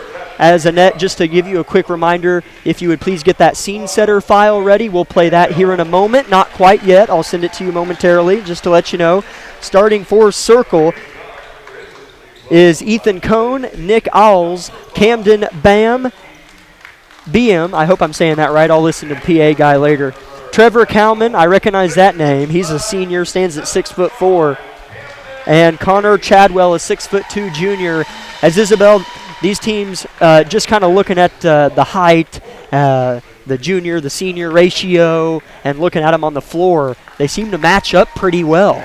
Yeah, they do. It's definitely going to be an interesting battle. As we have already mentioned, Hudson Baker is not playing tonight. Yeah. So it will be a very evenly matched floor, I feel, and it will be very interesting to see how these two teams match up. as Circle did play at Parsons the other night, and I went back and watched some of that game, and Circle was up by 21. They were up by 11 with 3-something to go in the game. Parsons whittled their way back and barely lost. I forgot what the score was, but boy, did the Vikings put in a fight. They've yet to win a game this year, the Parsons Vikings, but let me tell you, that is a scary winless team. They're well coached. They have the talent. And they'll be ready to go next Friday. But tonight we're focused on these Grizzlies and these T-Birds. We'll step aside for 30 seconds for tonight's scene setter of Grizzly basketball. We're back with Tip in 30 seconds. KLKC Parsons. Broadcasting live. Meister for 3 in the lead. Yes! From the studio of KLKC Parsons, Wilson launches another 3, and it's pure for Shelby Wilson. This is Grizzly basketball on 106.7 FM KLKC Parsons. Unbelievable win! I cannot believe it.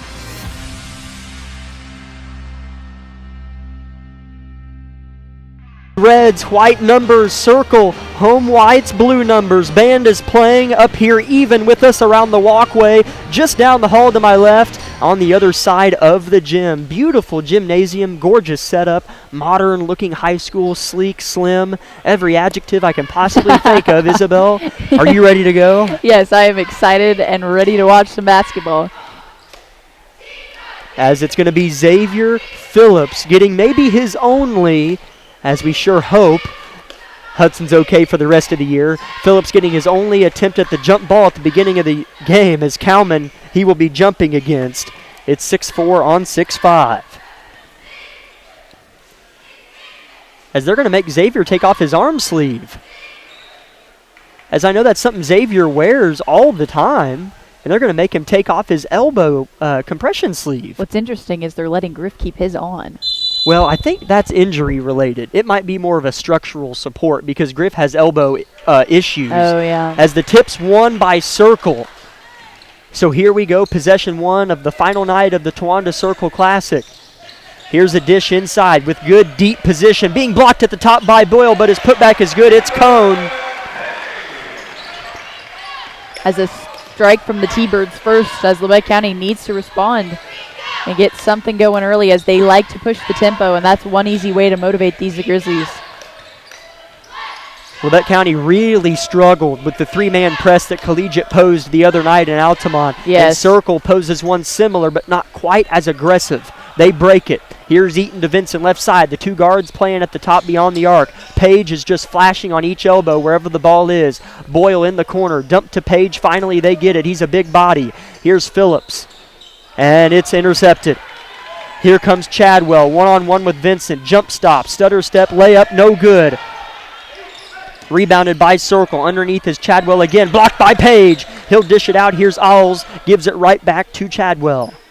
As that was a good defensive stop there by the Grizzlies, but they needed to capitalize on that rebound. Yeah, they had a couple opportunities. You'd like to get one of them. Here's Chadwell. Swerving, passing to Cohen. Up under, no good. A rebounded again. And it's tipped out by Phillips. Stays with Circle. Goodness. As they are keeping their hands up. I mean, thankfully, Circle has not scored on any of these layup attempts. But you would have expected a foul call by now, but good defense by the Grizzlies. 2-0 Circle over your Grizzlies. 6:30 left in the first quarter. Here comes Cowman. Pass inside, intercepted by Vincent. Here he goes across the blue and gold Thunderbird at midcourt, and he traveled right as he crossed it. Yeah, he just drug that back pivot foot just a little too much, in the ref, right in the viewpoint of the ref, and he was going to call that. Here come the T-Birds. Chadwell to Alls.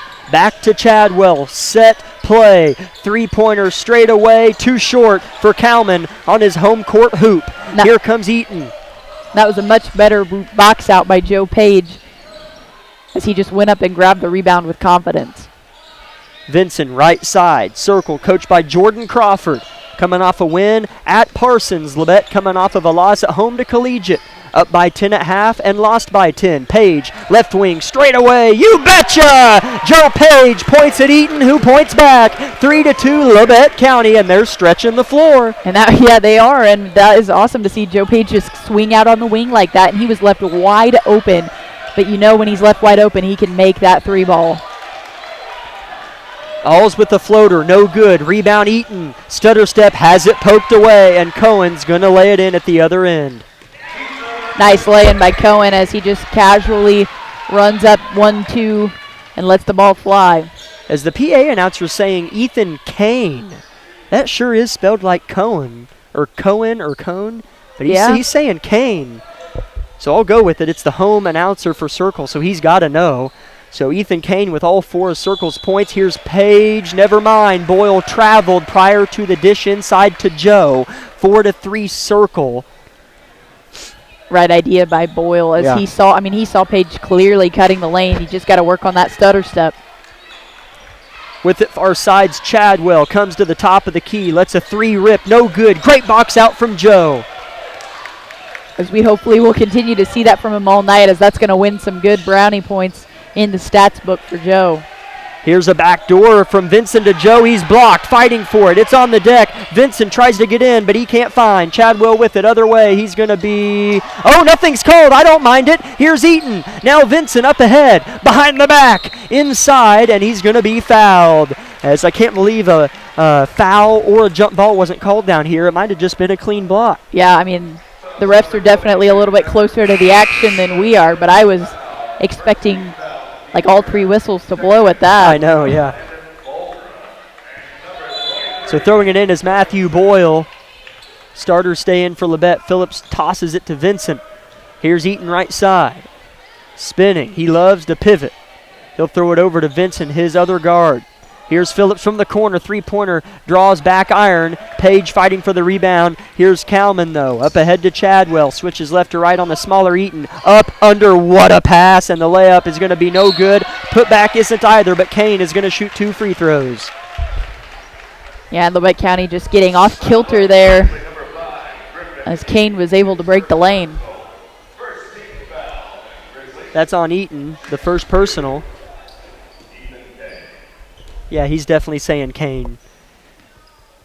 Kane spins it back to him, takes 1 pounce, lets it rip, and has his 5th point of the night, and that's his team's 5th point of the night.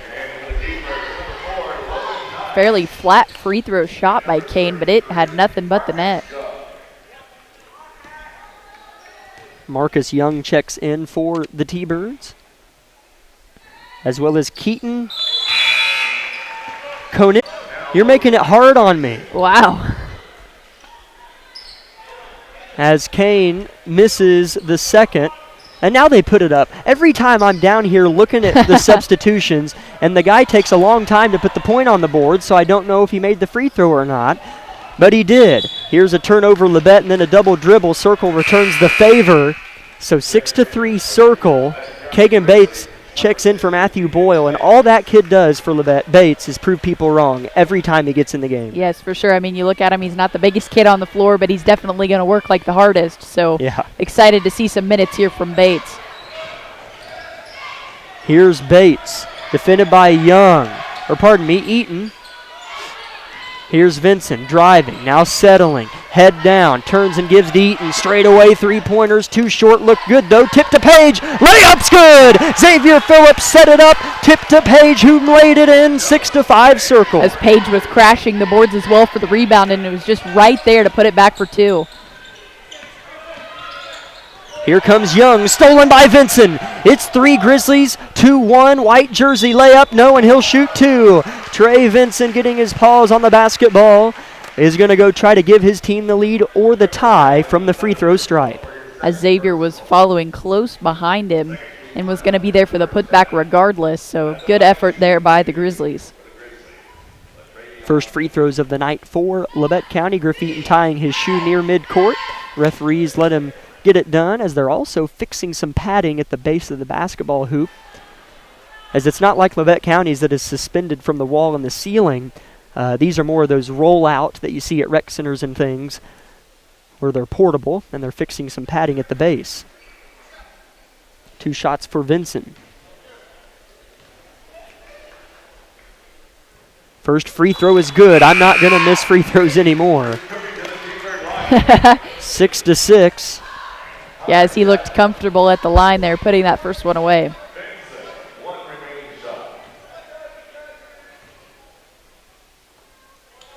Second, too short. Rebound. Oh, Phillips had a finger on it, but Young pulls it down. Yeah, I thought Phillips might be able to get a second look there for the Grizzlies. Just too strong off the bounce. Circle and a half-court set. Here's a newly checked in Landon Boldra. He's a sophomore. In the corner with it is Beam. He'll let it rip and not hit. Rebound Vincent puts it on the deck almost too soon, but gets away. He's breaking free. To the rack. Vincent, no good. Phillips flies in, and it's going to be off Circle. Oh, I thought it was off Phillips. I'm not going to lie at all. Did you? Yeah, I definitely thought Phillips tipped it out of bounds there, but again, Ruff a little bit closer to the action. He might have seen it go off number 4, Logan Nace. Page flips it to Phillips on the far side. Now Eaton in the corner. 2:45 first quarter, 6-6. Eaton with it. Pass to Page, right wing, closed out on nicely. Bates with it, goes baseline. He's slippery. What a pass to Eaton. He'll rotate it. Top of the key, back to Bates. He'll drive again. Stutter step, layup is good. Kagan Bates is unbelievable. What did I just say? He just proved about everybody sitting down wearing a T-Bird shirt over there wrong. Yes, in about 30 seconds of being in. I can imagine them thinking, what is this kid going to do? And sure enough, drive, floater put in for Kagan Bates. Here's a floater from Circle. No good. He gets his own missed and is stripped of it from Eaton. Ball's on the deck. Stolen by Bates. He's got it. Flips it to Vincent. What an effort from Powder Keg. Coach Green, my old PE coach, used to call Kagan Bates Powder Keg, and I like it, so I'll take it. Is that our new nickname for him now? 6-8. Vincent gets downhill. Phillips open for three in the corner, and he hits it. 6-11. A pleased Coach Augerbright turns and puts both palms together. You could see he was ready for that shot and shot it with so much confidence. You knew that one was going in the second it left his hand. Here's Circle. Pass from corner to corner. A three-pointer's good. Big time answer from Landon Boldra. And we got ourselves the ball game here. Yes, we do. As both teams are answering back and forth. Pass tipped out. It stays with Labette. 11-9. Grizzlies on top. On the floor is Eaton. Vincent, who looks exhausted, at least by his mannerisms. He's gotten up and down a lot. Bates, Phillips, and Page, who's set to throw it in right in front of Coach Crawford of Circle. He'll throw it into Griff, who switches hands, spins, pulls up from 6, misses short. Phillips still fighting, gets it. Dumped to Page, is intercepted. Here comes Circle, but what a look from Phillips to Page. Yeah, that looked really good. Just an unfortunate tip out from the ball. Drive and kick, three-pointer, in and out. Boy, did that look good for Chadwell. At an arcade, it would have counted. Too bad we're not at Chuck E. Cheese for Chadwell. The sensor would have gone off, and it would have counted. Here's Bates, right side, calmly going behind the back and between the legs. Boy, does he look comfortable. Yeah, it looks like he's been playing varsity for a little bit longer than a year. Page puts his head down, drives, misses. Phillips skies in, puts it up, and he's fouled.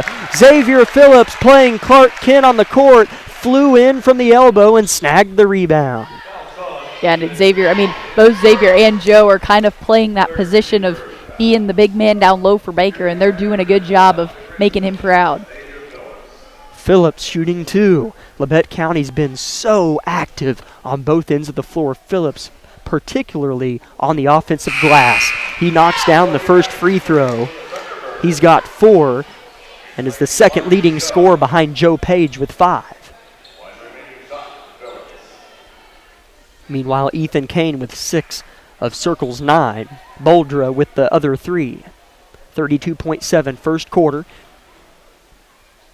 That's the first personal on Alls. Phillips' second free throw is no good. Just one team foul on Labette. That is a sigh of relief, as it feels like Eaton and Vincent have been in foul trouble the past couple games. Yeah, it's definitely a good thing to see as the refs are letting these guys play, which so far has worked in Labette County's favor. Here's Alls. Flipping it, Baldra, fresh off of a 3-2 possessions ago. Here's Chadwell putting it on the floor, cradling, shooting and missing. Rebound tipped high. Didn't fall, fighting hard as Kane, and he'll score. What an effort from Kane. Labette County has a chance. 1.2. Eaton lets it fly. Oh my gosh, that looked great from here. Came up a few feet short, but my gosh, that was a 3/4 court heave, and it almost went in right on line. At the end of one, Labette played a nice first quarter here in Circle. They lead 12-11. We'll be back in 60 seconds on KLKC.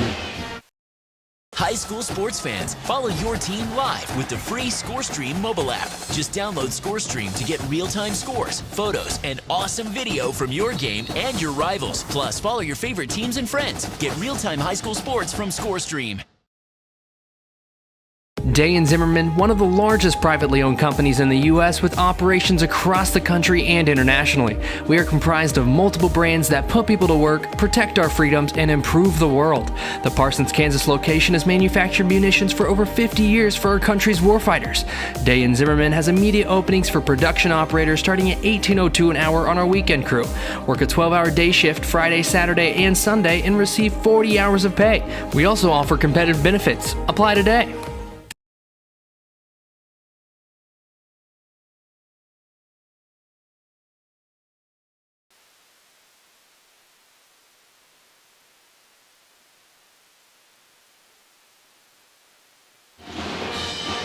Jack Leak with Isabel Redford. Final night of play in the Towanda Circle Classic. Labette County leads Circle 12-11, and they'll maintain possession for the first time of the second quarter as the clock begins to run. Vincent throws it to Boyle back in the game. Page is on the bench. Boy, did Page look good in that first quarter. Phillips drives. So did he. Reverse layup. Looking pure for Xavier Phillips. He is playing loose on that offensive end. Yeah, you can tell he's just having fun and playing as hard as he can, and the shots are falling for Phillips tonight. Circle in a half-court set. Argerbright likes what he sees in a kick ball on Phillips, who loves to bow out those legs as he's jumping up and down. 14-11 Labette County. Phillips now leads the way with 6 points. 7:20 first quarter. Ball's flipped in near side. Just checking in for Circle, Zach May, 6'3" junior. He's got a good build about him. Here's Kane with it underneath, loses it as he has 8 of Circle's 11. Wanted it to be off of Phillips, and it was. It stays with Circle. Yes, thankfully they just got their hand on the ball. I was afraid he was going to try to go up for the layup, and I was afraid they were not in good enough position and we're going to draw a foul. They throw it in to Logan Nice, who checked in for, I believe, the second time tonight. Now they find on the near side Chadwell. Good one-hand pass to May, and the left-hand layup is good. Beautiful offense from Chadwell to May. Yeah, and that time they just got the Grizzlies on their heels there as he made quick work of that defense. Each team with a 2-point bucket, Phillips and May, here in the second quarter, getting that Grizzly lead back to 1. Did the T-Birds, 6:45. 3 team on Circle, 1 team on Labette in terms of fouls. Vincent drives, that's a charge on Vincent. Is hitting the deck with Zach May. He's an Energizer bunny, at least so far, for Coach Crawford's squad. Yeah, he was definitely just nice standing in position right in the middle of the lane. And so the second Vincent started to drive, he was ready for him.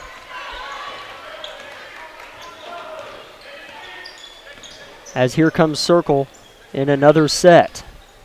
Looking to get their first lead in what feels like a while. Underneath, shooting and missing is, and it's rebounded by Phillips. Pardon, as I was trying to look up and down as Phillips is getting block after block down there. It was Kalman on the attempt, my apologies, as Coach Argerbright wanted it as Xavier blocked it, and then it went out of bounds as Argerbright knew his team should have it. Yeah, Xavier definitely put in the work to get that rebound, but it's just an unfortunate turnover for the Grizzlies. Chadwell loses it and finds May. His left-hand layup is good.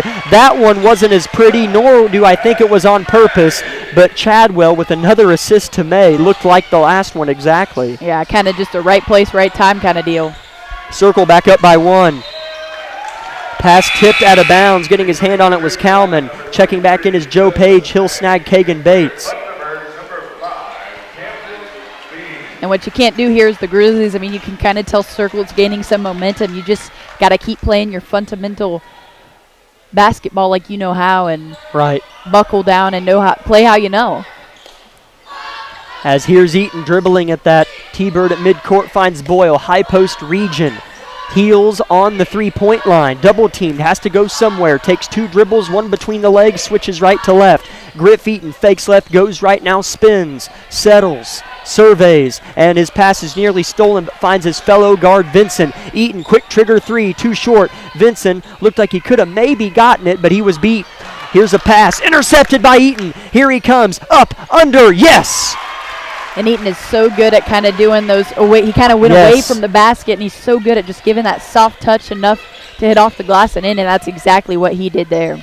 Circle 15, Labette 16. Here's a drive and kick. Wide open 3, Kalman. Too strong. Long rebound goes to Chadwell. Pass tipped in the hands of Beam. Here he comes. Throws it to Kane. He's got 8 points. Fakes high. Reverse layup. Good. My goodness, Ethan Kane's an acrobat. Yeah, that was impressive where it appeared there was nowhere for Kane to go. He just looks, squares up the basket from behind it, and then just lays it in. Phillips crosses half court, and they're going to say it is off of Chadwell. Man, that seems like that happens all the time. Labette crosses half court, then it gets tipped out of bounds. Yeah, that's definitely something that I think they've struggled with here, really just in the second quarter, but they are having a hard time handling the ball the second it crosses that center line. Gavin Kildow, a 6'3" junior, checks in for the first time tonight, and Marcus Young comes back. He's a 5'11" junior.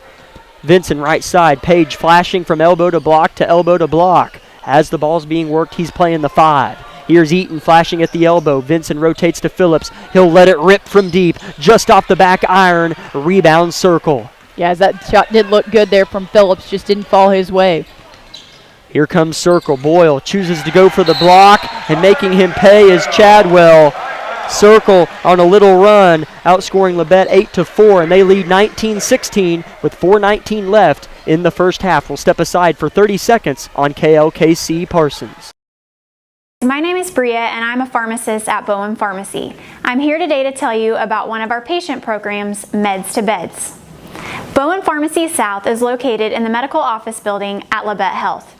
Our staff works closely with the doctors, nurses, and social care workers to ensure that your transition out of the hospital is an easier and more convenient experience for you and your loved ones. If you are having inpatient or outpatient surgery, we will get your medications directly from your doctor and deliver them right to your hospital bed. If you are having a baby, we will get your medications or anything else that you may need to get your family home without the hassle of making several stops along the way. Whether you're here for a few hours or a few days, we are here at Bowen Pharmacy and Bowen Pharmacy South to help get you well without any interruption in transition of care. Just ask for Meds to Beds. At Bowen Pharmacy and Bowen Pharmacy South, we are here for you today and we are here for you tomorrow. They were in control, and then Circle's kind of giving them some fits on some possessions, poking the ball out of bounds, getting inside their head a little bit. And Coach Argebrecht during this timeout, just sat all 5 of them down on the bench, and he got on the floor and just said, who's going to play hard? Who's going to show up? And, yeah, so it's just going to be interesting to see how the Grizzlies can respond here, because he is definitely striking the fire in him to get going. Here's a pass tipped from Eaton to Page on the deck, picked up steal. Here comes Alls. Halfway through the second quarter in Circle. Here's a wide open lane for Young. He'll shoot, miss. Phillips snags it.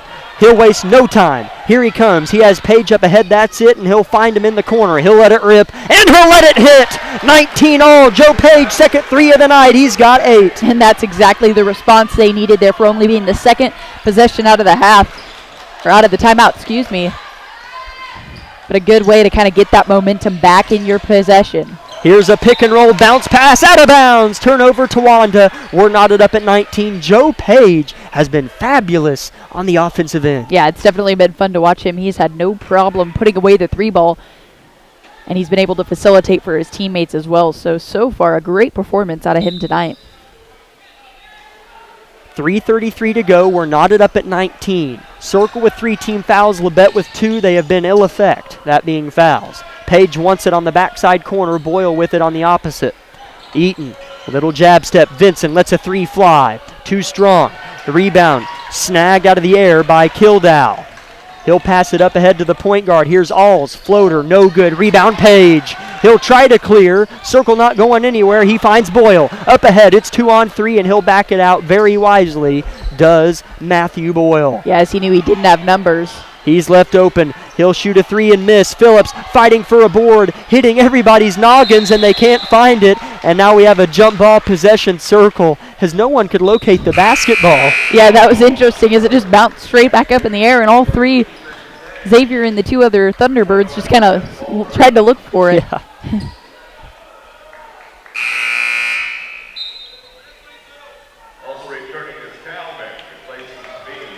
Kalman checks in for Beam. 19 all, great ball game here in Towanda. Yeah, it's definitely been a good one to watch. Each team kind of having their ebbs and flows, but overall definitely a competitive matchup. Coach Argerbright puts his hands together, cheers on his defense, who strung together some stops. Three-pointer no good. Phillips failed the box out, getting his own missed layup. No. Soaring in is Kane. Nearly got the and one. You have to know where Ethan Kane is at all times. He has 10 and looking for points 11 and 12. Yeah, because when that shot went off, he was about at the upper block, or at the elbow here, excuse me, and he just flew in and crashed the boards. It was just a poor effort of boxing out there. As three Grizzlies were right there, but Kane just soared in and grabbed it, resulting in a foul. So great work on behalf of Ethan Kane, but just Labette County needing to get it together on the rebounding end. Kane misses the first. His second is good, giving his team back that 1-point lead that's ping-ponged back and forth for the last couple minutes. 20-19 Circle, 2:30 first half. Phillips picked up by a double team at half court. Comes off an Eaton screen, flings it left side. Vincent picked up now on the near side by Chadwell. Now Boyle. They're looking for Page. He's got a few inches down there on Kane, but they'll take it to Eaton, who gets the 6-footer to go. And that's another thing Eaton does so well is just that little jump stop. Yep. He'll catch it, turn, shoot without much thought. As Page gambles and tipped it out of bounds, but they're going to say it was off of Page, and hitting the bleachers hard was Young. He hit the deck, slid into the bleachers, and it sounded actually like it hurt pretty bad, but he gets up okay as he's checked out. He's going to be replaced by Logan Nice. Nice has gotten a few minutes tonight. As again, we're seeing Page here just facilitate and get into the heads of the T-Bird offense. Thrown into the corner to Kalman. They've wanted to get Kalman going, but haven't been able to, as Kane is going to miss a layup, and it's rebounded by Circle, and being fouled is Nice, and he's going to shoot 2 free throws. And again, just unfortunate positioning there for the Grizzlies, as they're not really making a strong stance down there in the post. Something I'd like to see them improve on here. That's always been a pet peeve of yours, is poor rebounding, correct? Yes, it has.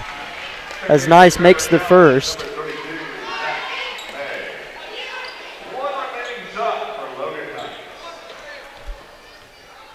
I have to say it. I have to say it. Nice looking stroke from Logan Nice.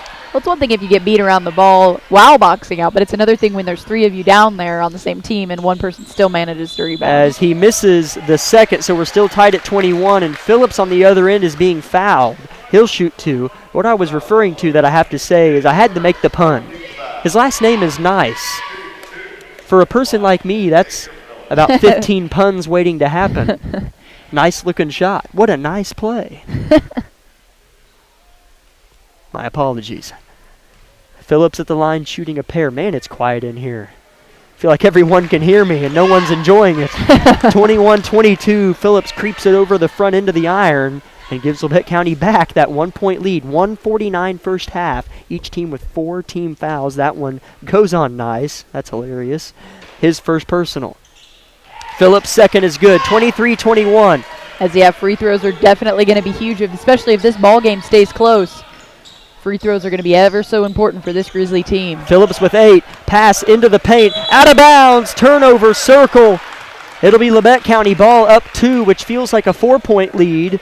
Granted, how this game's gone back and forth. We'll see if they can make it 4 legitly on this possession. Here's Griff Eaton. Eaton switches hands. Now snatches behind the back near the Circle bench and the referee in his location. Vincent beyond the arc right side. Defended hip to hip. Alls Here's Page off of a screen. He's made 2 threes. Screens are being set for Phillips, but it was well read by Chadwell, and he pokes it out of his hands. It stays with Labette, minute 17. As that was good effort by Chadwick to get around the screen. Phillips throws it in to Page, has a crease, squares up and misses, but a good baseline drive from Joe. Yeah, he was moving on that play, and I would have loved to have watched that bucket go in, as he just, great effort by Joe Page.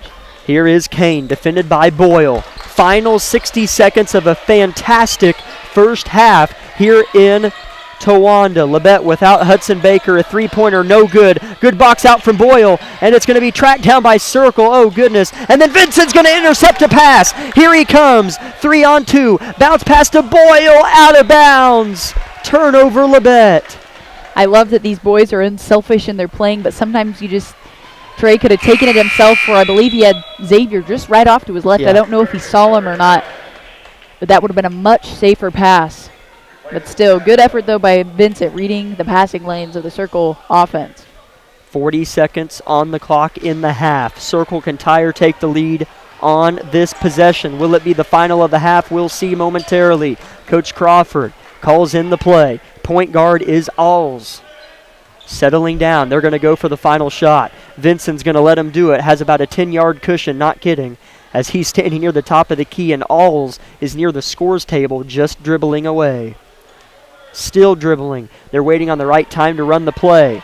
Here they go with a dozen seconds. Dribble handoff. Kalman at the logo. Picked up Phillips. High post area. It's Kane. One power step. Layup. Good. Labette County, if they move, has a chance. Eaton, 1 second, 2 seconds. Puts up a half-court shot. No good. As we are tied at 23, Ethan Kane is putting his team, the Circle T-Birds, on his back and giving them a prayer against a Labette County team without their 6'6" center. Has played awesome. We're knotted at 23. We'll step aside for 2 minutes and come back with our Eye Care Associates halftime show here on KLKC Parsons.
As we welcome you back to Towanda, Kansas, inside Circle High School.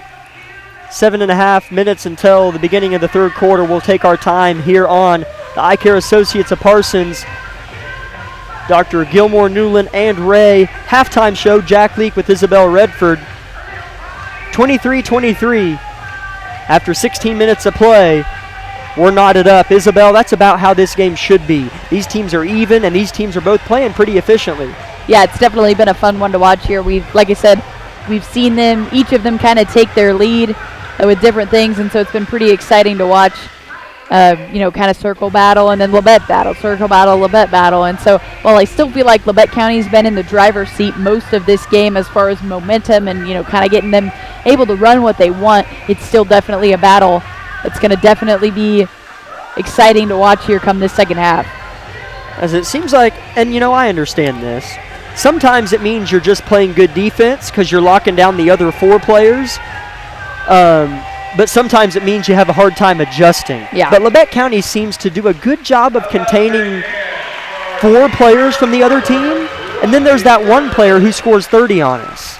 At Bonner, I forget who it was. I don't remember. But they had a player score 20 plus. Yeah. Against Mulvane, McKee scored like 30, 20-something. Yep. Collegiate, freshman scored 21. And tonight, Ethan Kane, a 6'3" junior, has 13 in the first half. So I don't know if that means Labette's really good at guarding 4 guys and can adjust to guard their scorer, or if I don't know our opponents that well. Yeah. So maybe these guys generally don't score, and we do a good job of guarding their score, and then some player who usually doesn't score does a good job. Did that make sense at all? Yeah, yes, I think I'm tracking with you there. You know what I mean? I don't know how to interpret it, but we always let one guy bleed out and really kill us. And that's something that I think that you're exactly right. It's very characteristic of the past 3 games that we've had. But it has been nice to watch them be fundamental on the defensive floor because, that is something that you want to be able to contain is all 4 of your guys and be able to go, okay, who's got this? So right. I think Labette County has done a good job of it. I haven't seen anybody that's really surprised me or stepped out in any way that's just kind of gone off the rails or anything. Kane, I think if you had to pick somebody out of that mix of guys, would be kind of your go-to guy or at least playmaker, in my opinion. So I think definitely Coach Argerwright will talk about that in the halftime locker room of going, look, like you guys got to make sure you know where this guy is. Right. So I think that'd be the one person I would pick out of the bunch. But overall, I think they have done a fundamental job of guarding, getting the blocks, for not having Hudson, they've done fairly well in blocking shots and defending the post. They've definitely given up some easy baskets that I think had we have Hudson, it'd be a different story. But yet again, he's not here. You can't just make excuses for that. So I think they've done very well in spite of that. So I'm excited to see what they're going to bring. I know Coach Argerwright's going to hype them up and everything and really motivate them to just continue to run their transition offense, be in the driver's seat and all that stuff. As you know, it's not like Kane just can't miss. He hasn't made a 3-pointer. Yeah. It's been crashing the glass. Him and Xavier have similar styles tonight. Phillips leads the way with Labette County with 8 points. Joe Page with 8 points. Boy, has he been a good stretch 5. Yeah. Page has been playing on the blocks and the elbows, just flashing, elbow to elbow and block to block wherever the ball is. Elbow, or if the ball's in the wing, he'll be at the elbow, and if it's in the corner, he'll be at the near block. He's a good 5. But yeah, some of that rebounding and Kane crashing the glass and scoring 10 buckets underneath the rim, and those free throws have resulted from crashing the glass. Maybe a lack of a man named Hudson Baker hurts a little bit in that region. So Xavier and Joe with 8, Griff Eaton with 4, Kagan Bates with 2, boy does he play hard, and Trey Vincent with 1, as he doesn't score a lot, but the role he plays is vital. Yeah. He gets a lot of steals, gets his hand on a lot of passes, he facilitates, he's a good passer. So he does a lot for this team that goes unnoticed, at least in the scorebook. Other scores other than Kane, big shocker, it drops from 13 points to 4. Zach May checked in and scored 4 points in 2 possessions with that left hand off the glass. He has 4, Boldra has 3, Chadwell has 2, and Nice has 1. Labette County scored 12 points in the first quarter, Circle scored 11, and in that first quarter, Isabel, it really felt like Labette could have led by more than 1 point, but that was just kind of how it turned out. They played a good opening first 3-4 minutes. Yeah, they definitely did. And every time they kind of felt like they were going to break away or have kind of this, run of points or being up, 6, 7, however many, they just kind of would keep Circle around, or Circle would kind of make their own, case for staying in this ball game. So hopefully we'll see Labette County break away here in this second half and put up another outstanding performance. As here's an interesting thing in the second quarter. In the first quarter, like I just said, Labette scored 12, Circle scored 11. In the second quarter, Labette scored 11 and Circle scored 12. So each team returned the favor, and we are knotted at 23. 2 minutes, you can hear the buzzer sounding until the beginning of what should be a barn burner of a second half. We'll be back in 2 minutes and third quarter action. This has been your halftime show from Eye Care Associates of Parsons on KLKC.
As we just returned from the break, right when Trey Vinson flips it to fellow teammate Griffin Eaton to get our third quarter underway. Here's a quick trigger three from Phillips. It's bottoms for the junior. 26-23, first Grizzly in double figures. He's at 11. What a way to start the third quarter strong, as that was a beautiful three right here in front of us by Phillips.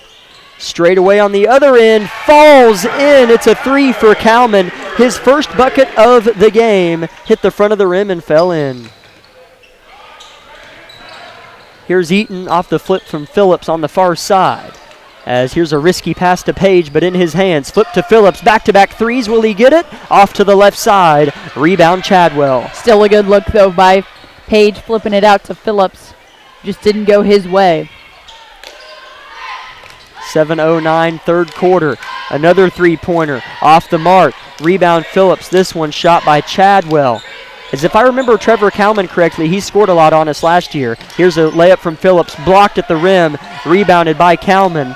And obviously with Kalman shooting a three, they want him to get going. Yeah, he definitely kind of having that hot button right now, wants them to continue that. As he'll drive, go up, under, and draw the foul on Joe Page, and Argerbright shows a look of disgust down here right below us, and Kalman will go shoot two. Foul on Page, that's his second. A little bit of thin ice, but not bad. Two in the third quarter is not bad at all. Kalman's first is good. 27-26 Circle.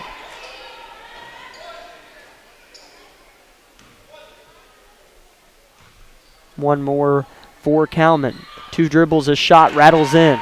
No subs from either coach. 5 points for Kalman. He's got all of his team's points in the early goings of the third. Eaton nearly traveled, flip, steal by Kalman. He's come to play in the third quarter, and his layup is good. Can't let him get going. No, yeah, it's kind of like Johnson in the last game of the girls. It was third quarter rolls around, and it's big score time for Page with a big three-pointer, misses deep, but he's fouled by Kalman and then helped up from the deck by Kalman. So Joe Page is going to shoot 3 free throws. I don't know if Joe shot a lot of free throws this year. I don't believe he has. He's played pretty clean basketball, I believe, but he's not been to the line very much. I know that's something Coach Argerbright would probably like for Page to do a little bit more, get to that stripe. Misses the first. He has 2 more coming, though. Labette trails 30-26. Makes the second. Substitution, Zach May checks in for Kalman, as that's Kalman's third. That's a big third, especially since he's on a 7-0 run, or prior to this Page free throw, that is. Can Page go 2 for 3? You betcha. 30-28, Joe Page in double figures with Xavier Phillips. Page at 10, Phillips at 11. Got to buckle down, play some D. Yeah, this is crucial for the Grizzlies because you want to build on that lead. Don't keep them in this ball game. Well, that down by 2. Ball's on the far side. Here's Kane. Pass inside to May. Back out. Alls looking to drive. Picked off by Phillips. Oh, and then right back into the hands of Chadwell, but good hands from Phillips. Chadwell drives, and that's a foul every time, as Boyle and Eaton just stayed aside and slapped instead of sliding and showing him their chest. Yeah, that's exactly right. If you are not going to move your feet down there, the refs will call that on you every single time. Not on the shot, on the floor, as May got lost backside. Page wasn't ready, and May's going to go to the stripe, as he had a wide open layup, as Page is lucky that May missed it. But yeah, Page was not ready, and now that's 3 on Joe Page. Yeah, that's too quick there for Page. And he was kind of questioning the foul as his arm was straight up, but I think it was more of a body check as the ref signaled push.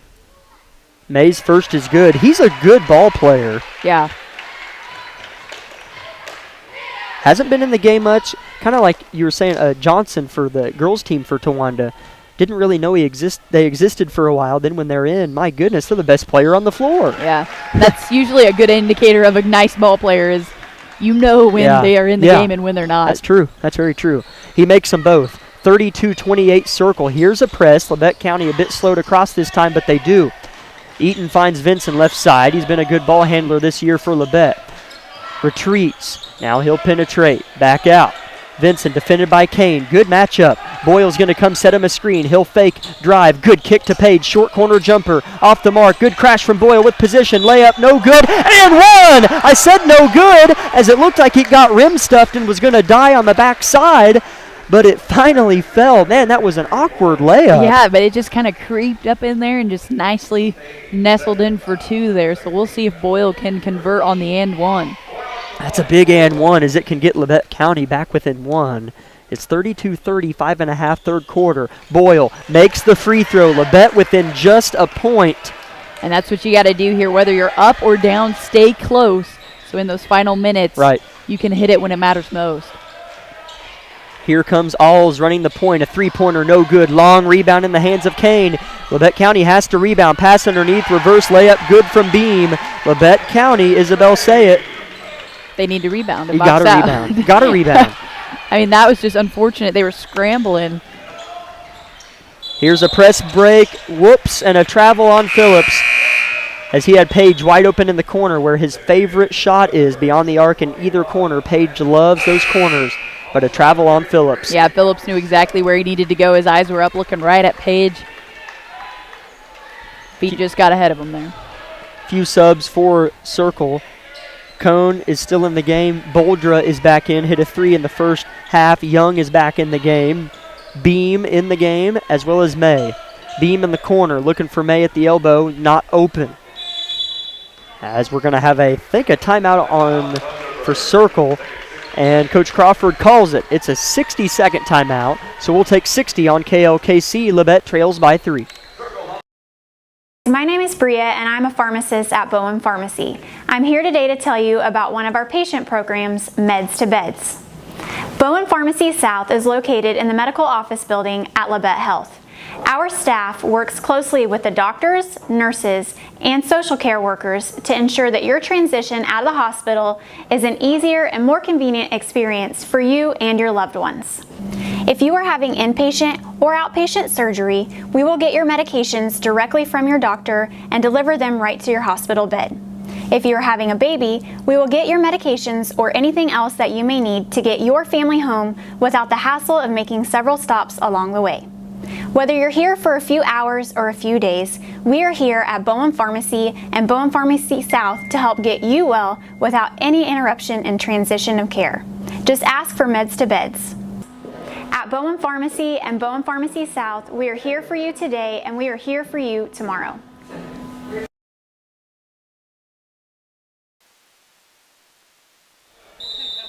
Welcome back, Grizzly Nation, to Circle High School. Your Grizzlies trail the home team, Thunderbirds of Circle, 34-31. Buckling down on a defensive possession here with 4:40 left in the third quarter out of a Coach Crawford timeout. Boldra flips it to the far side. Here's a pass tipped by Vincent out of bounds and off of the fingertips of Young. Vincent was correct on his accusation, and the jury said off of White. 4.5 to play third quarter. Phillips crosses half court. Surveying. A little bit of pressure here. Finds Eaton. Good defenders, Boldra. Small but mighty. Eaton eyes him down. Working. Vincent. Off of Boyle's screen. He was there but didn't see him. Page. Deep three. It's canned! Joe Page. What a shot by Page, as that was a fairly deep three, as he was a few feet behind the line there, but looking calm and comfortable.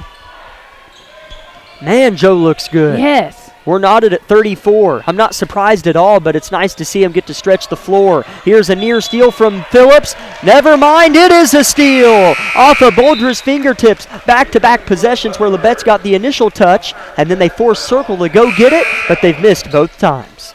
Yeah, and this is huge for Labette County here because they need to convert. They need to it needs to feel good to go up a few points.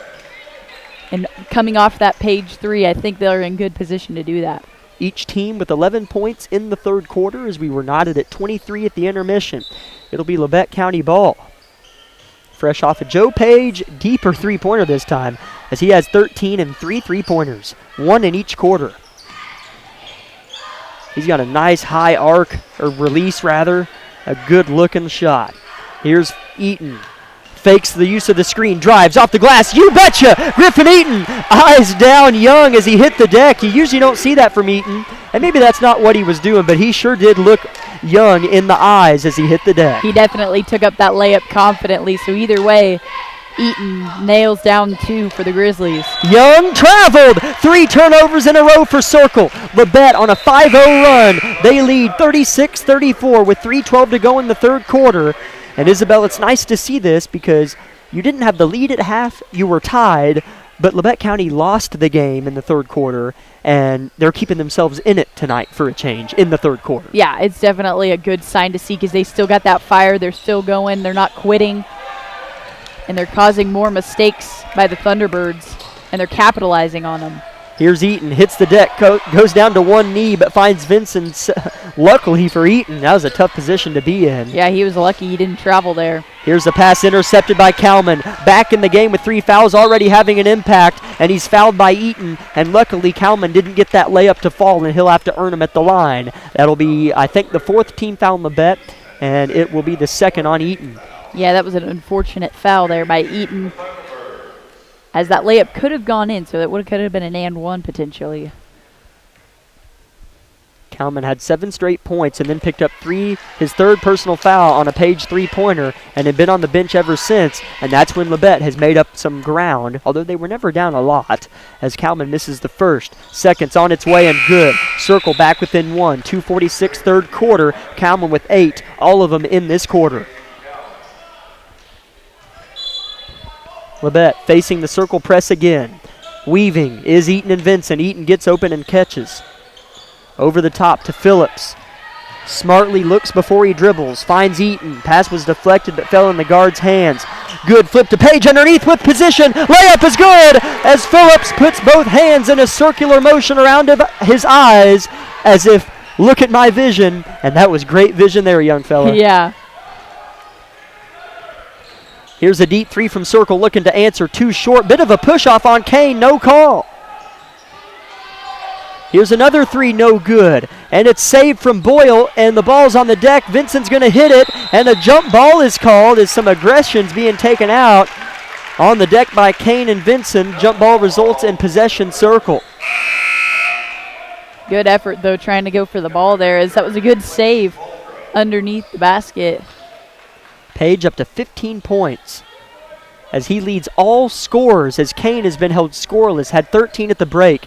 Labette 38, Circle 35. This would be a huge win without your leading scorer on the season. Here's a drive, a layup. That's got to be a charge. Oh, it's a block and one. Oh, my goodness. Argabright can't believe it. Hands on his head, and I can't either. I don't think Phillips can believe it either. Oh, he just man. sits up and laughs. As in from up here, it looked like he was planted solid, but the ref was confident in that blocking call, as he's going to go over and try to explain it to Argabright. Argabright still doesn't like that answer. He's disgusted. You can't have a good answer for an angry Argabright. Oh my gosh, he's upset. I love you, Coach.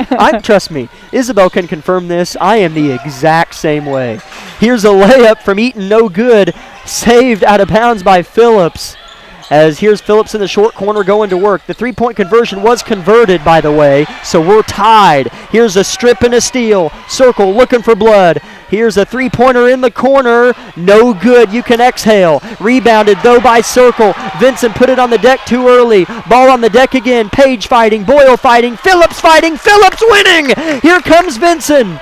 Goodness. That was a crazy turn of events, but glad to see Labette County is making out with the possession on that. Tied at 38, minute 15, third quarter. That's 2 personal fouls on Phillips, 5 as a team on Labette, still 2 as a team on Circle. That's hard to believe. Here's Vincent, gets by his man, pulls up from 12. Not his shot, but it is tonight! Vincent makes it. Argabright calls a timeout. Labette leads 40-38, and that's something that Coach Argabright does that not a lot of coaches do, and it's not a bad strategy. He calls a timeout when his team gets the momentum back, rather than when they lose it. Interesting strategy, but he sure likes to carry it out. We'll thank Labette Health for making our broadcast possible here tonight in such a good game between Labette County and Towanda Circle. As during this huddle, Argabright isn't even part of the huddle. Coach Tucker's taken over the discussion here as Argabright has his arms crossed and is pacing around his team's huddle the whole time out. As we'll thank a few other sponsors before play ensues again.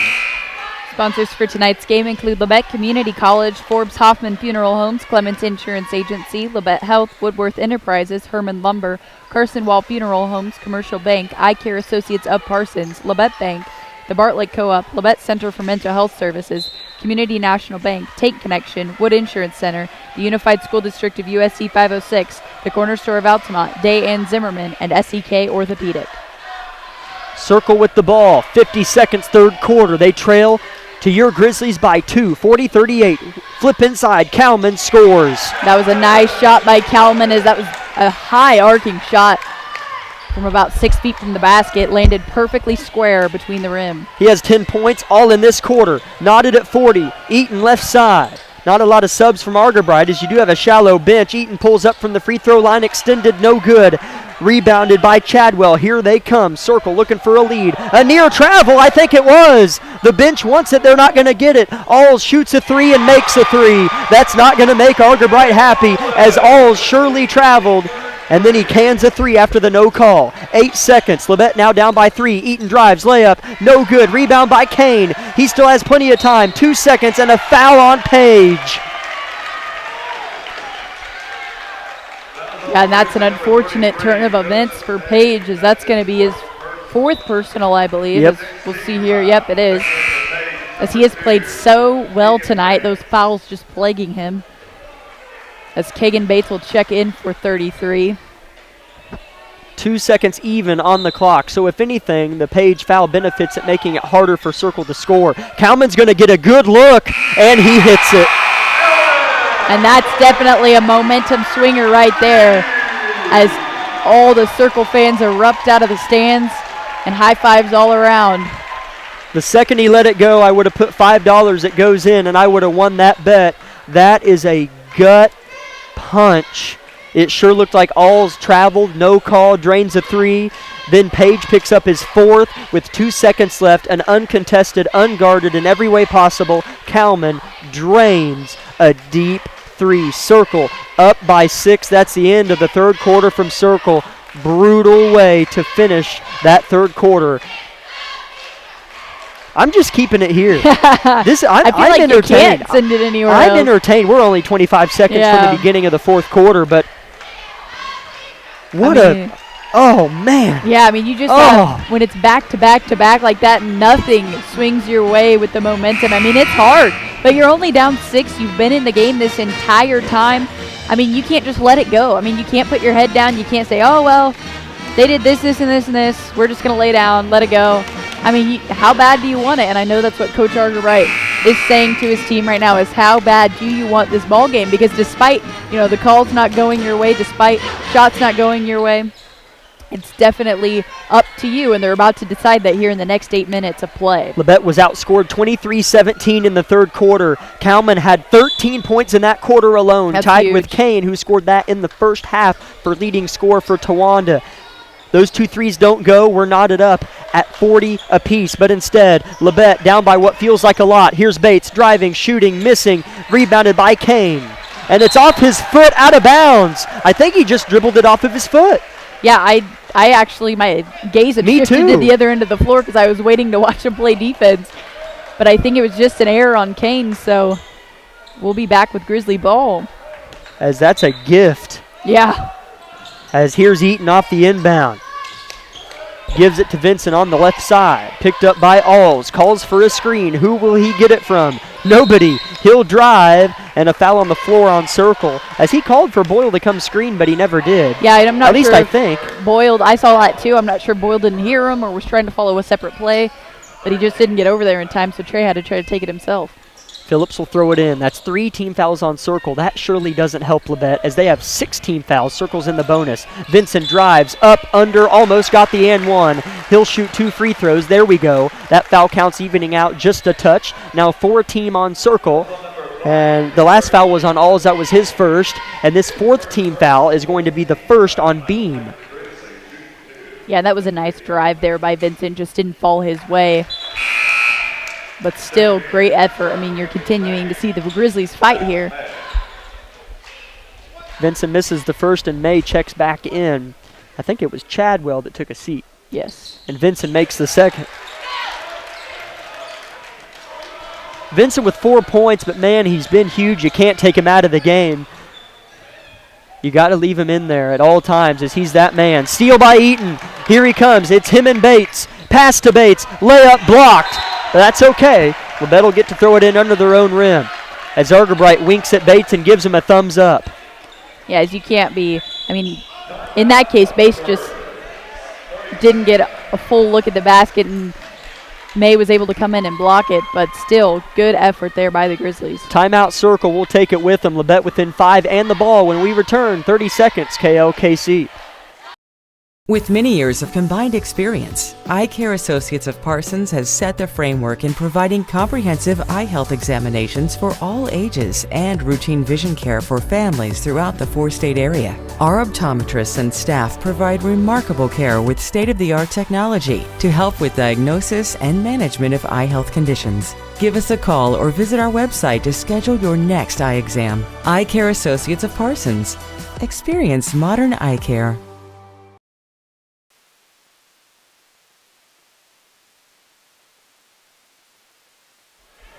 Big possession for Labette County. 7:15 to play in the game as they were tied with about 30 seconds left in the third quarter, and Circle hit 2 dagger threes to put them up 6. But Labette's gotten within 5 and the ball. Here we go. Vincent, top of the key, defended by Alls. Vincent dishes out to Boyle. Page on the bench with 4 fouls. He's been huge with 15. Phillips has been the other stud, and here's going to be another foul on Circle. Now the foul count's just differentiated by 1. Yeah. Or it's Alles. Gosh darn it. Alles instead of Alls. I need to do a better job of that. As that's his second. Phillips throws it over the top to Bates. Defended by Alles. Here's Eaton. They'll switch. Alles on the ball. Griff.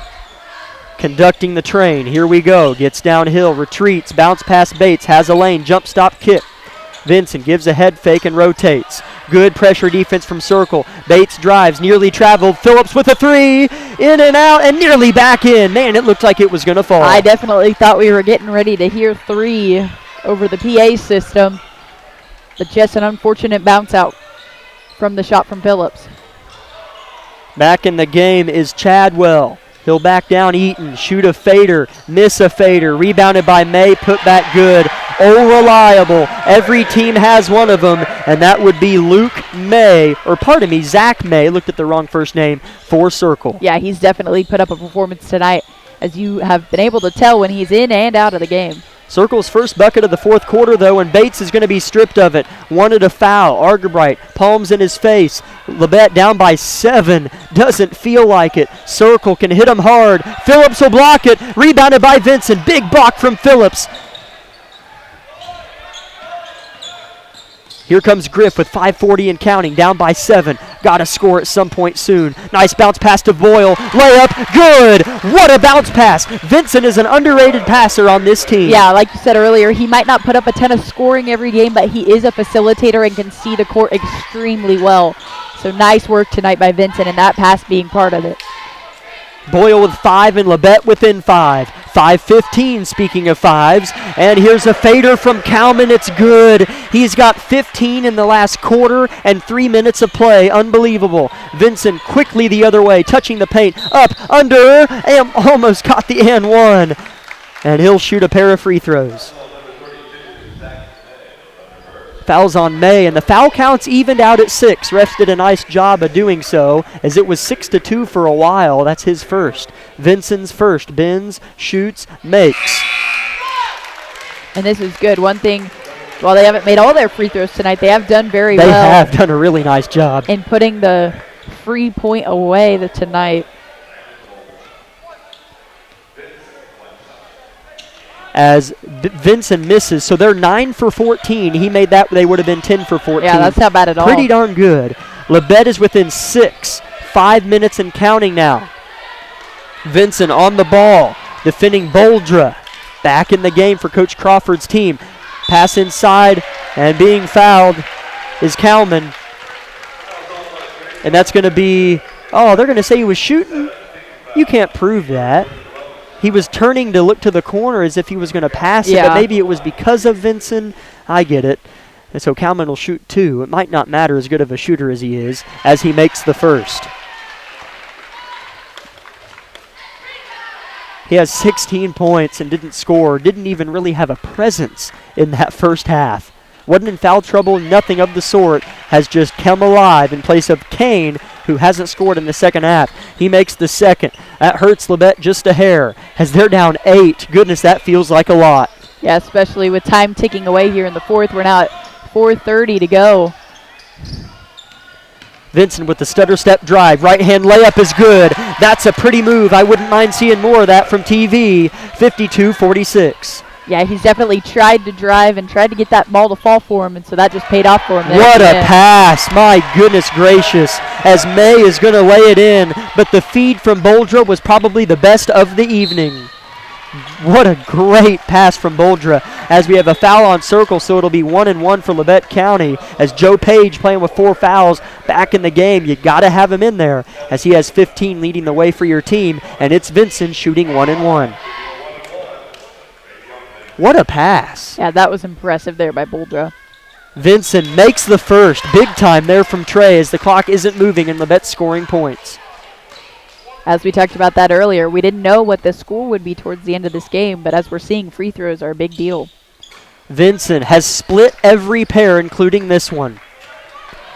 47-54, Circle with the lead. 4 minutes to go in the game. Each team in the bonus. That was the first foul on Chadwell, needless to note. Here's Circle, half-court set. Boldra, defended by Vincent. Boldra, a small guard, kind of looks like Kagan, similar build, and they play similarly as well. Good vision and a hard nose. Here at the T-Bird at center court is Chadwell. Flip, shot, miss. May with the rebound and put back. He's unreal. Right place, right time. May knows where to be. Yeah, that was impressive. again by May as he is putting up some big points when his teams needed him most tonight. Vincent drives, gives it to Phillips, goes up and misses. Boyle saves it, and they're going to say his foot was out of bounds. Turnover, Labette County. Now you're down by 9, which feels like 14. Yep. You're on defense with 3:20 to go. All these things. It's been a slow bleed as Labette's played really well tonight. Yeah, and it's just been a slow bleed too late in this Yeah. game. Labette County's going to have to get moving if they even stand a chance to come back at this point. Boyle takes a seat, replaced by Kagan Bates, getting crunch time minutes. Labette nearly has to get a stop every possession and score from here on out on their possessions. Here's a kick. A three-pointer is good. And if that wasn't enough, that dagger is definitely going to hurt the heart of the Grizzlies. Kalman hit it. He's had an off-the-charts second half. Argerbright takes a big inhale and a slow exhale. Labette trails by 9. Timeout, Coach Crawford. We'll take 30. Actually, we'll take 60. It's a full on KLKC. Day & Zimmerman, one of the largest privately owned companies in the U.S. with operations across the country and internationally. We are comprised of multiple brands that put people to work, protect our freedoms, and improve the world. The Parsons, Kansas location has manufactured munitions for over 50 years for our country's warfighters. Day & Zimmerman has immediate openings for production operators starting at $18.02 an hour on our weekend crew.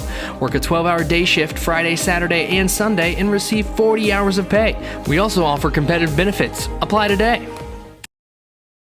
Everybody is different. Some get injured, while others simply wear down. Whether it's on the court, on the field, or at the gym, Labette Health's orthopedic and sports medicine team has the training and skill to repair, restore, and renew. We share the same goal. And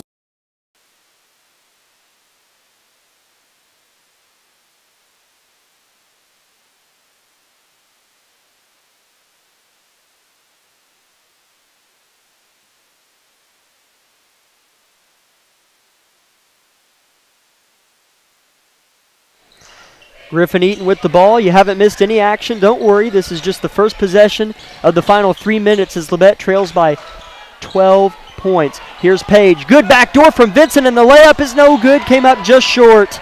Gut-wrenching. But Vincent's played so well, you can't be upset. Yeah, that was just an unfortunate miss there by Vincent, but what a great cut and pass for the Grizzly offense there.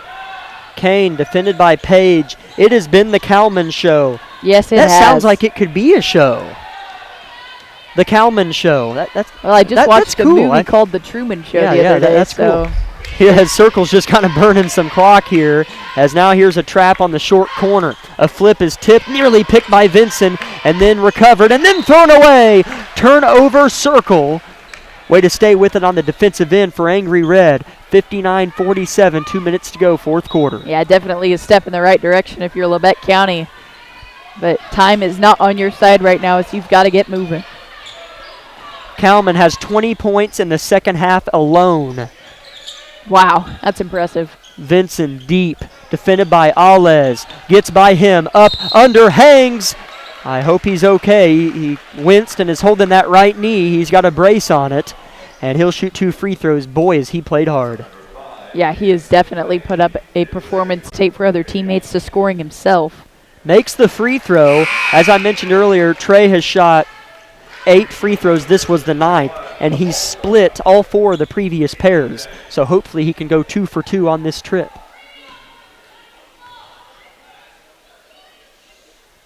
He does. Labette within 10, a minute 50 left. Kind of let this one slip away late. It was tied at halftime and within 6 at the end of the third, and it was tied with about a minute left at the end of the third. Bates in there trying to get a steal. On the floor, Kagan steals it away. Kagan Bates, a masterful defensive effort. Here come the men in red, driving. Vincent puts it up. Oh, almost got the and one. He'll shoot another pair. Kagan Bates, you are the man. Yeah, that was an impressive defensive stop there by Kagan, because he could have easily given up after the Circle T-Bird had taken it away from him, but he stayed with it and ended up getting the turnover. Vincent misses the first, as you say that, because Kagan stole it once, and he just couldn't quite get a handle on it. It was just kind of a a poke away, and he was beat to it, rather. And then he got it back again, hit the floor. Great play from the freshman. Vincent splits the pair this time. He shot a bunch of free throws. I think that's 12. And he's made 6. Not bad from Trey. 59-50. Labette within 3 possessions.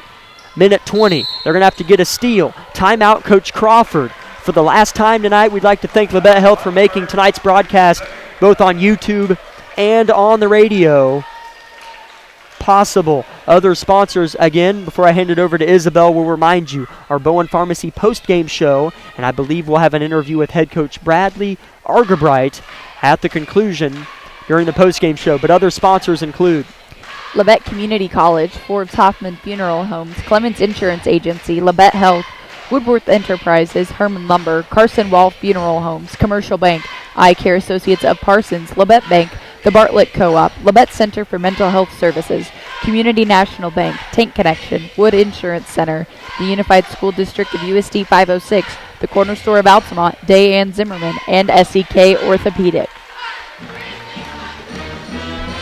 As Labette County is you're without Hudson Baker. With Hudson, your bench is shallow. And without Hudson, without anyone, your bench is even shallower. And that's kind of proven to hurt them. I guess I don't want to be too quick to say that because Isabel, Coach Argabright's rotated 6 players all night. That's all he's played. And they haven't really looked gassed. Kalman just kind of got loose on him, so I'm not even going to go as far to say a lack of depth has been the reason for this. They haven't really gotten tired or lack of effort at all. As here's a pass out of bounds, turnover circle, Labette with life. But you see what I'm saying? Yeah, no, I definitely agree with that because that is sometimes can be a thing. It's like, oh, they got a short bench, we'll get them tired late. I mean, you haven't seen that out of them. They've been pushing the ball, they've been making drives. I mean, I'm sure they're exhausted. Why wouldn't you be when you've played this whole game? But Coach has done a good job of letting one player rest and then rotating them back in. Here's Griff Eaton. 60-second mark, we have hit. Labette down by 9. They got to move. Here's Trey Vincent giving to Eaton. Left side, driving, shooting an awkward floater off the glass. It's good. And now we're going to play the timeout game. As Coach Argabright's going to pull a 30 out of his pocket. We'll keep it here as Griff Eaton has his 8th point of the night. As Labette's within 7 with 50 seconds left. As now, just looking up at the scoreboard, Circle just has 1 timeout left and Labette has 2. So there can't be too many more timeouts called. But you have to imagine, Isabel, you don't want Joe to be the one to foul as he has 4. Yeah. I don't think anyone else is in foul trouble.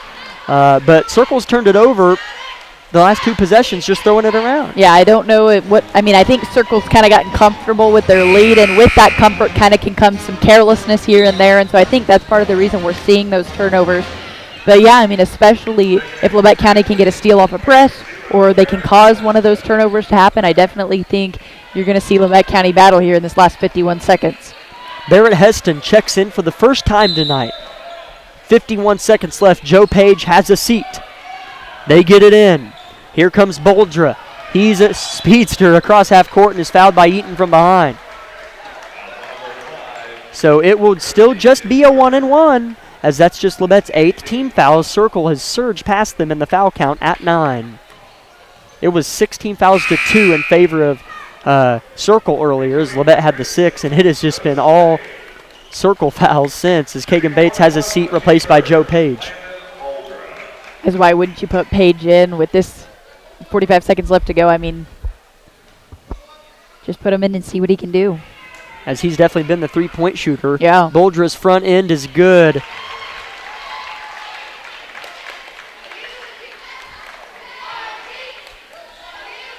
His first free throws, and it sure looked like a good stroke. He'll have 1 more. 1 dribble, a spin. And a good free throw. Checking in is Logan Nice. He'll replace the free throw shooter Boldra, who just got his team back to a 9-point lead with 45-5 on the clock. Here comes Eaton dribbling across half court. Picked up firmly by Chadwell. Now he'll drive past him. Reverse layup with the right hand, no good. And Phillips is going to try to steal it. Now they'll hurl it ahead. Cone now way up ahead, and now they'll settle down in the half court. Heston might be charged with the foul. Yes. Yep. He is. Each team knotted up at 9. That's the first foul on Barrett. And shooting 1-1 is Alez.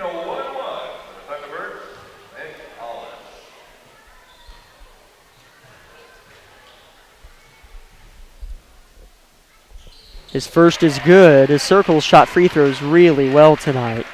Yeah, they sure have. It's definitely been, they've been making Labette County pay on those fouls. As they've shot a bunch and they've only missed 2. Yeah, as he huge. makes the second. Goodness, man. They really have only missed 2 free throws and they've shot well over 12. I can count them up later. So now Labette's down by 11 with 20 seconds left. Phillips is going to drive and make a layup. Phillips has had a good night, a quieter second half, but still played awful well. He has 13. As Page has been held quiet for a while, but he's been playing with 4 fouls, as Labette is going to elect to just let him dribble it out. And they're going to move to 1-3 on the season and go 1-2 inside the Towanda Circle Classic this season and come up short to the T-Birds of Circle on their home floor. 63-54. It was tied at half and tied with a minute left in the third quarter, and Circle on the back of Cowman stretched it and won by 9. We're going to take a 2-minute timeout and come back with our Bowen Pharmacy postgame show of Grizzly basketball on KLKC Parsons.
Grizzly Nation to our Bowen Pharmacy postgame show from Towanda, Kansas. As I guess I guess I forget that this is an actual tournament yes. rather than just kind of a classic, you know. So they're giving out the awards or recognition to the champions. I can't quite hear what all he's saying. I didn't know that's what he was doing. But Labette County falls 63-54, Isabel, to a good Circle team. Yeah. But again, one you feel like you should have won. I mean, it's in the first half, it was Ethan Kane. He was the main man, and the reason it was tied, he had 13 in one half. And then in the second half, I don't really remember how much time was left, but it was tied with at least around the 2-minute mark in the third quarter. I think less than that. Yeah, I think you're right. Then Circle, it was Alez gets away with a travel in the corner, drills a three, and then Kalman with 2 seconds left after Page picked up his fourth, cans probably a 35-foot three to flip it instantly and put Circle up 6, and they never looked back. Yeah, that was definitely the turning point for the Grizzlies, as it was just, I mean, you could feel kind of the air get sucked out of the gym for the Labette County fans as they just saw just everything go wrong right between their eyes in just that 20 seconds. And so it was just something that, you know, you're going to have to just kind of recover from and learn from that, because it's one of those things of, you know, if something like that happens, then you're going to have to learn, you know, okay, well, what do we do in response to that? But it was definitely a sad, heartbreaking loss here tonight for the Grizzlies. So you definitely, I mean, you can't knock their effort. You can't knock how hard they played. It just cards didn't fall for them in this fourth quarter. Box score for Circle looks like this. Trevor Kalman with 20 points, every single one of them in half number 2. Behind him, Ethan Kane, 13, every one of them in half number 1. Interesting spread of the scores for Circle, but it sure worked.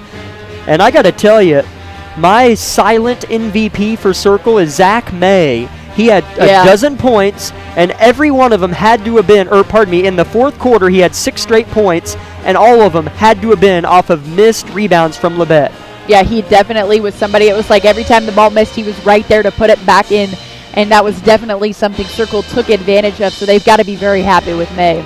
Alez and Chadwell had 5 apiece. Beam had 2, and Nice had 1. For Labette County, Joe Page didn't score in the fourth quarter, but a lot of it was because he was on the blue cushion down there, sitting on the bench with 4 fouls. He had 15, though. Man, did he look good. You wish that fourth foul wasn't picked up. Xavier Phillips had a good all-around game on both ends, had 13. Trey Vinson, the free throw king, had 11.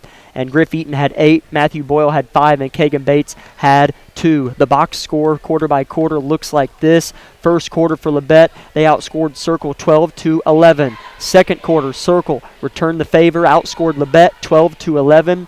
Third quarter, Circle got Labette County 23-17, and in the fourth quarter, Circle got them again 17-14. As based off of that, if you're not a mathematician, it was tied at half. At the end of the third, Labette was down 6, and then they lose 63-54. And Labette, it's deja vu. It wasn't as extreme as it was tied. We weren't up by 10 at half, but Labette lost to Collegiate in the third quarter 22-6. And tonight you lose to Circle 23-17. Not as dramatic, but the way it happened hurt. Yeah, just I was going to say, it felt just as much of a heartbreaker as Collegiate's loss did on Thursday. And it's just one of those things where you want to say, well, what if Hudson had been here? I mean, I definitely think it would have been a different story. But despite that, they still played extremely well. And you look at the score for each of your individual players. I mean, when you have, you had 3 players in double figures, and still, not Joe Page, Eaton had 8 still. I mean, that's not, you're not 10, or whatever, but it's still, that's fairly high. And just being able to have kind of those supporting roles, and that's still, you can't be disappointed in that alone, because that is good scoring despite not having your big man, because it forced them to score. It forced them to have to make some plays and figure some things out. The ending didn't fall our way tonight. The matchup could have been a lot worse. Yeah. It's not like Circle had a Hudson Baker. Yeah, exactly. If that was the case, it would have been a much different ballgame. If anything, it evened it out for Circle a little bit more and made it the interesting game that it was. I know Argerbright's not, whenever he comes up here, we're not going to want to talk about what could have been, what should have been. He thinks we should have won this game, and we probably should have, as it really was just Circle going in spurts, and then Labette just not being able to outgrow those spurts that Circle just kept adding to the scoring total. But Coach Argerbright only played 6 players. He played Barrett Heston for the final 51 seconds, and that was it. So technically he played 7, but pretty much he only played 6. And so for having pretty much only a 7-man rotation with Hudson, and that being knocked down to 6 without Hudson, who's a big cog in this wheel, Labette played really good. But again, a lot of teams only being able to play 6, out their center, out their leading scorer, that is Hudson. A lot of teams would have gotten beat all 4 quarters and lost by 16-17, but Labette County battled and coulda, shoulda won. Yeah, it definitely was something that you felt it attainable, and especially the way that they kept it close the entire game until going into that 4th quarter. It was just it could have been either team's ball game, but you felt like Labette County had somewhat control in the outcome. And then after that dagger of 6 points to put the Thunderbirds up at the end of the 3rd, you just kind of knew, oh man, we're going to be playing on our heels in the 4th quarter. And I mean, we saw them drive. We saw Trey had some good driving attempts. We had some good shots outside. Xavier took a few shots. Griff took a few shots. It just didn't fall for us. And so that's just something you're going to have to live and learn with. But I don't think, overall, yes, it's heartbreaking because you feel like you should have won the game, like you said. But it was still a good performance from the guys tonight, despite the adversity that they had to face. So I know that they are going to take this to heart, and it proved that they can score. I mean, as I mentioned, going into next week, I hope we do see, Joe Page step up some more. I know they like to work through Hudson, and that's totally fine. They should.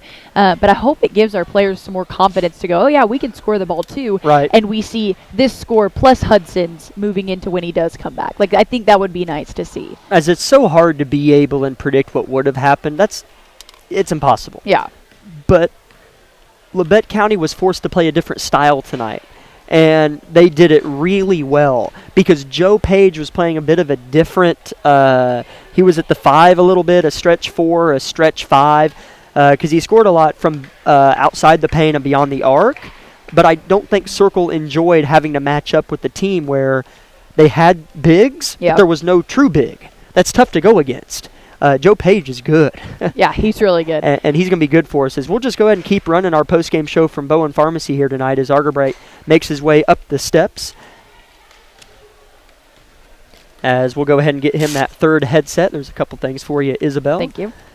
As Coach Argerbright will join us here on our Bowen Pharmacy post-game show. Labette falls to the home team Circle in the final round of the Towanda Circle Classic, 63-54. Coach, thanks for coming up as always. Even after the losses, it's not always easy, but boy, did your boys battle. Tied at half, tied with like 90 seconds left in the 3rd quarter, and a couple threes slipped by you.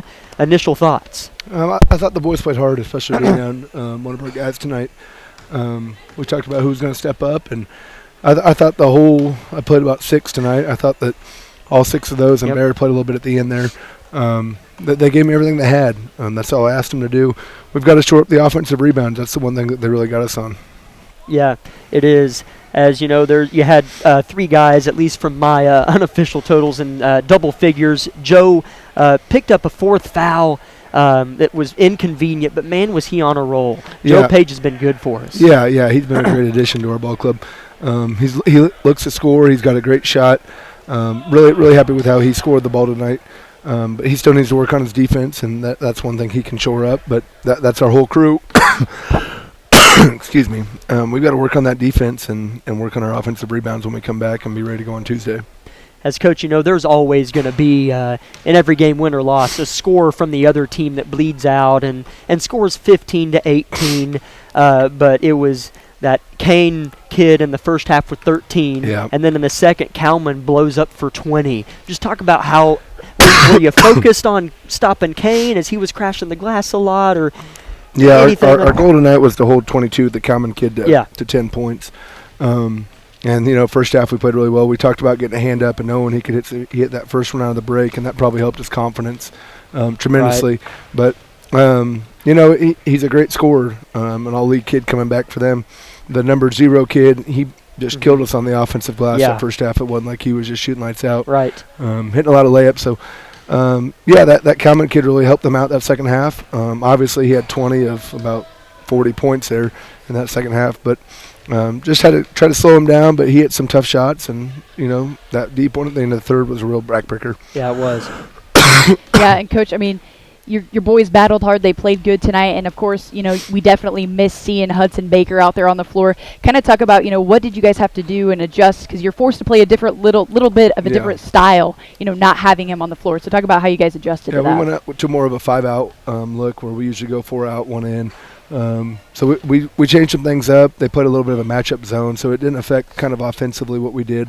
But it is always nice being able to drive or, when he works hard in there, to give a post touch and then he can find someone out of that. But we really missed him on the boards tonight. That's really, but it's one of those things we talked about where we talked about someone stepping up, but at the same time now we know that everyone's got to rebound. It's not just Hudson or whatever that is. They know now that maybe I need to work a little harder on rebounding. And that challenge goes to Matthew Boyle and Joseph and Xavier and Trey and Griff, all 5 of them. So it's just one of those things where we got to learn from it. It's not the end of the world to lose a game. Excuse me. You're okay. To lose a game at the circle tournament, but it's not good if we don't learn something from this. So that's right. It's a good learning experience for us. It's good basketball. I mean, they're ranked number 9 in 4A and are undefeated. So, we took a top team in 4A to the brink without one of our top, and he did earn all tournament team, Hudson Baker. So, awesome. It's something we have to learn from, and hopefully that he's healthy again. That's right. Well, yeah, that kind of leads me into my next prompt, not really question, but you play 3 games in a week and you don't get time off. Yeah. We play on Tuesday and we play on Friday. Yep.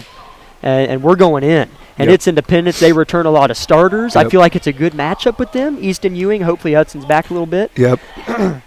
It's going to be a tough week. We got Indy and then Parsons, so we talked about it. We want to go win a league championship, and we need to go 2-0 and get ourselves to 3-3 going in the break. But it starts first with Indy. We've got to be prepared and know that they have it big. And, we played them 3 times last year, and we did in their season. So, it's one of those things where they're going to be ready to play. We know that. So we're going to be ready for the challenge, and hopefully we'll see you there on Tuesday.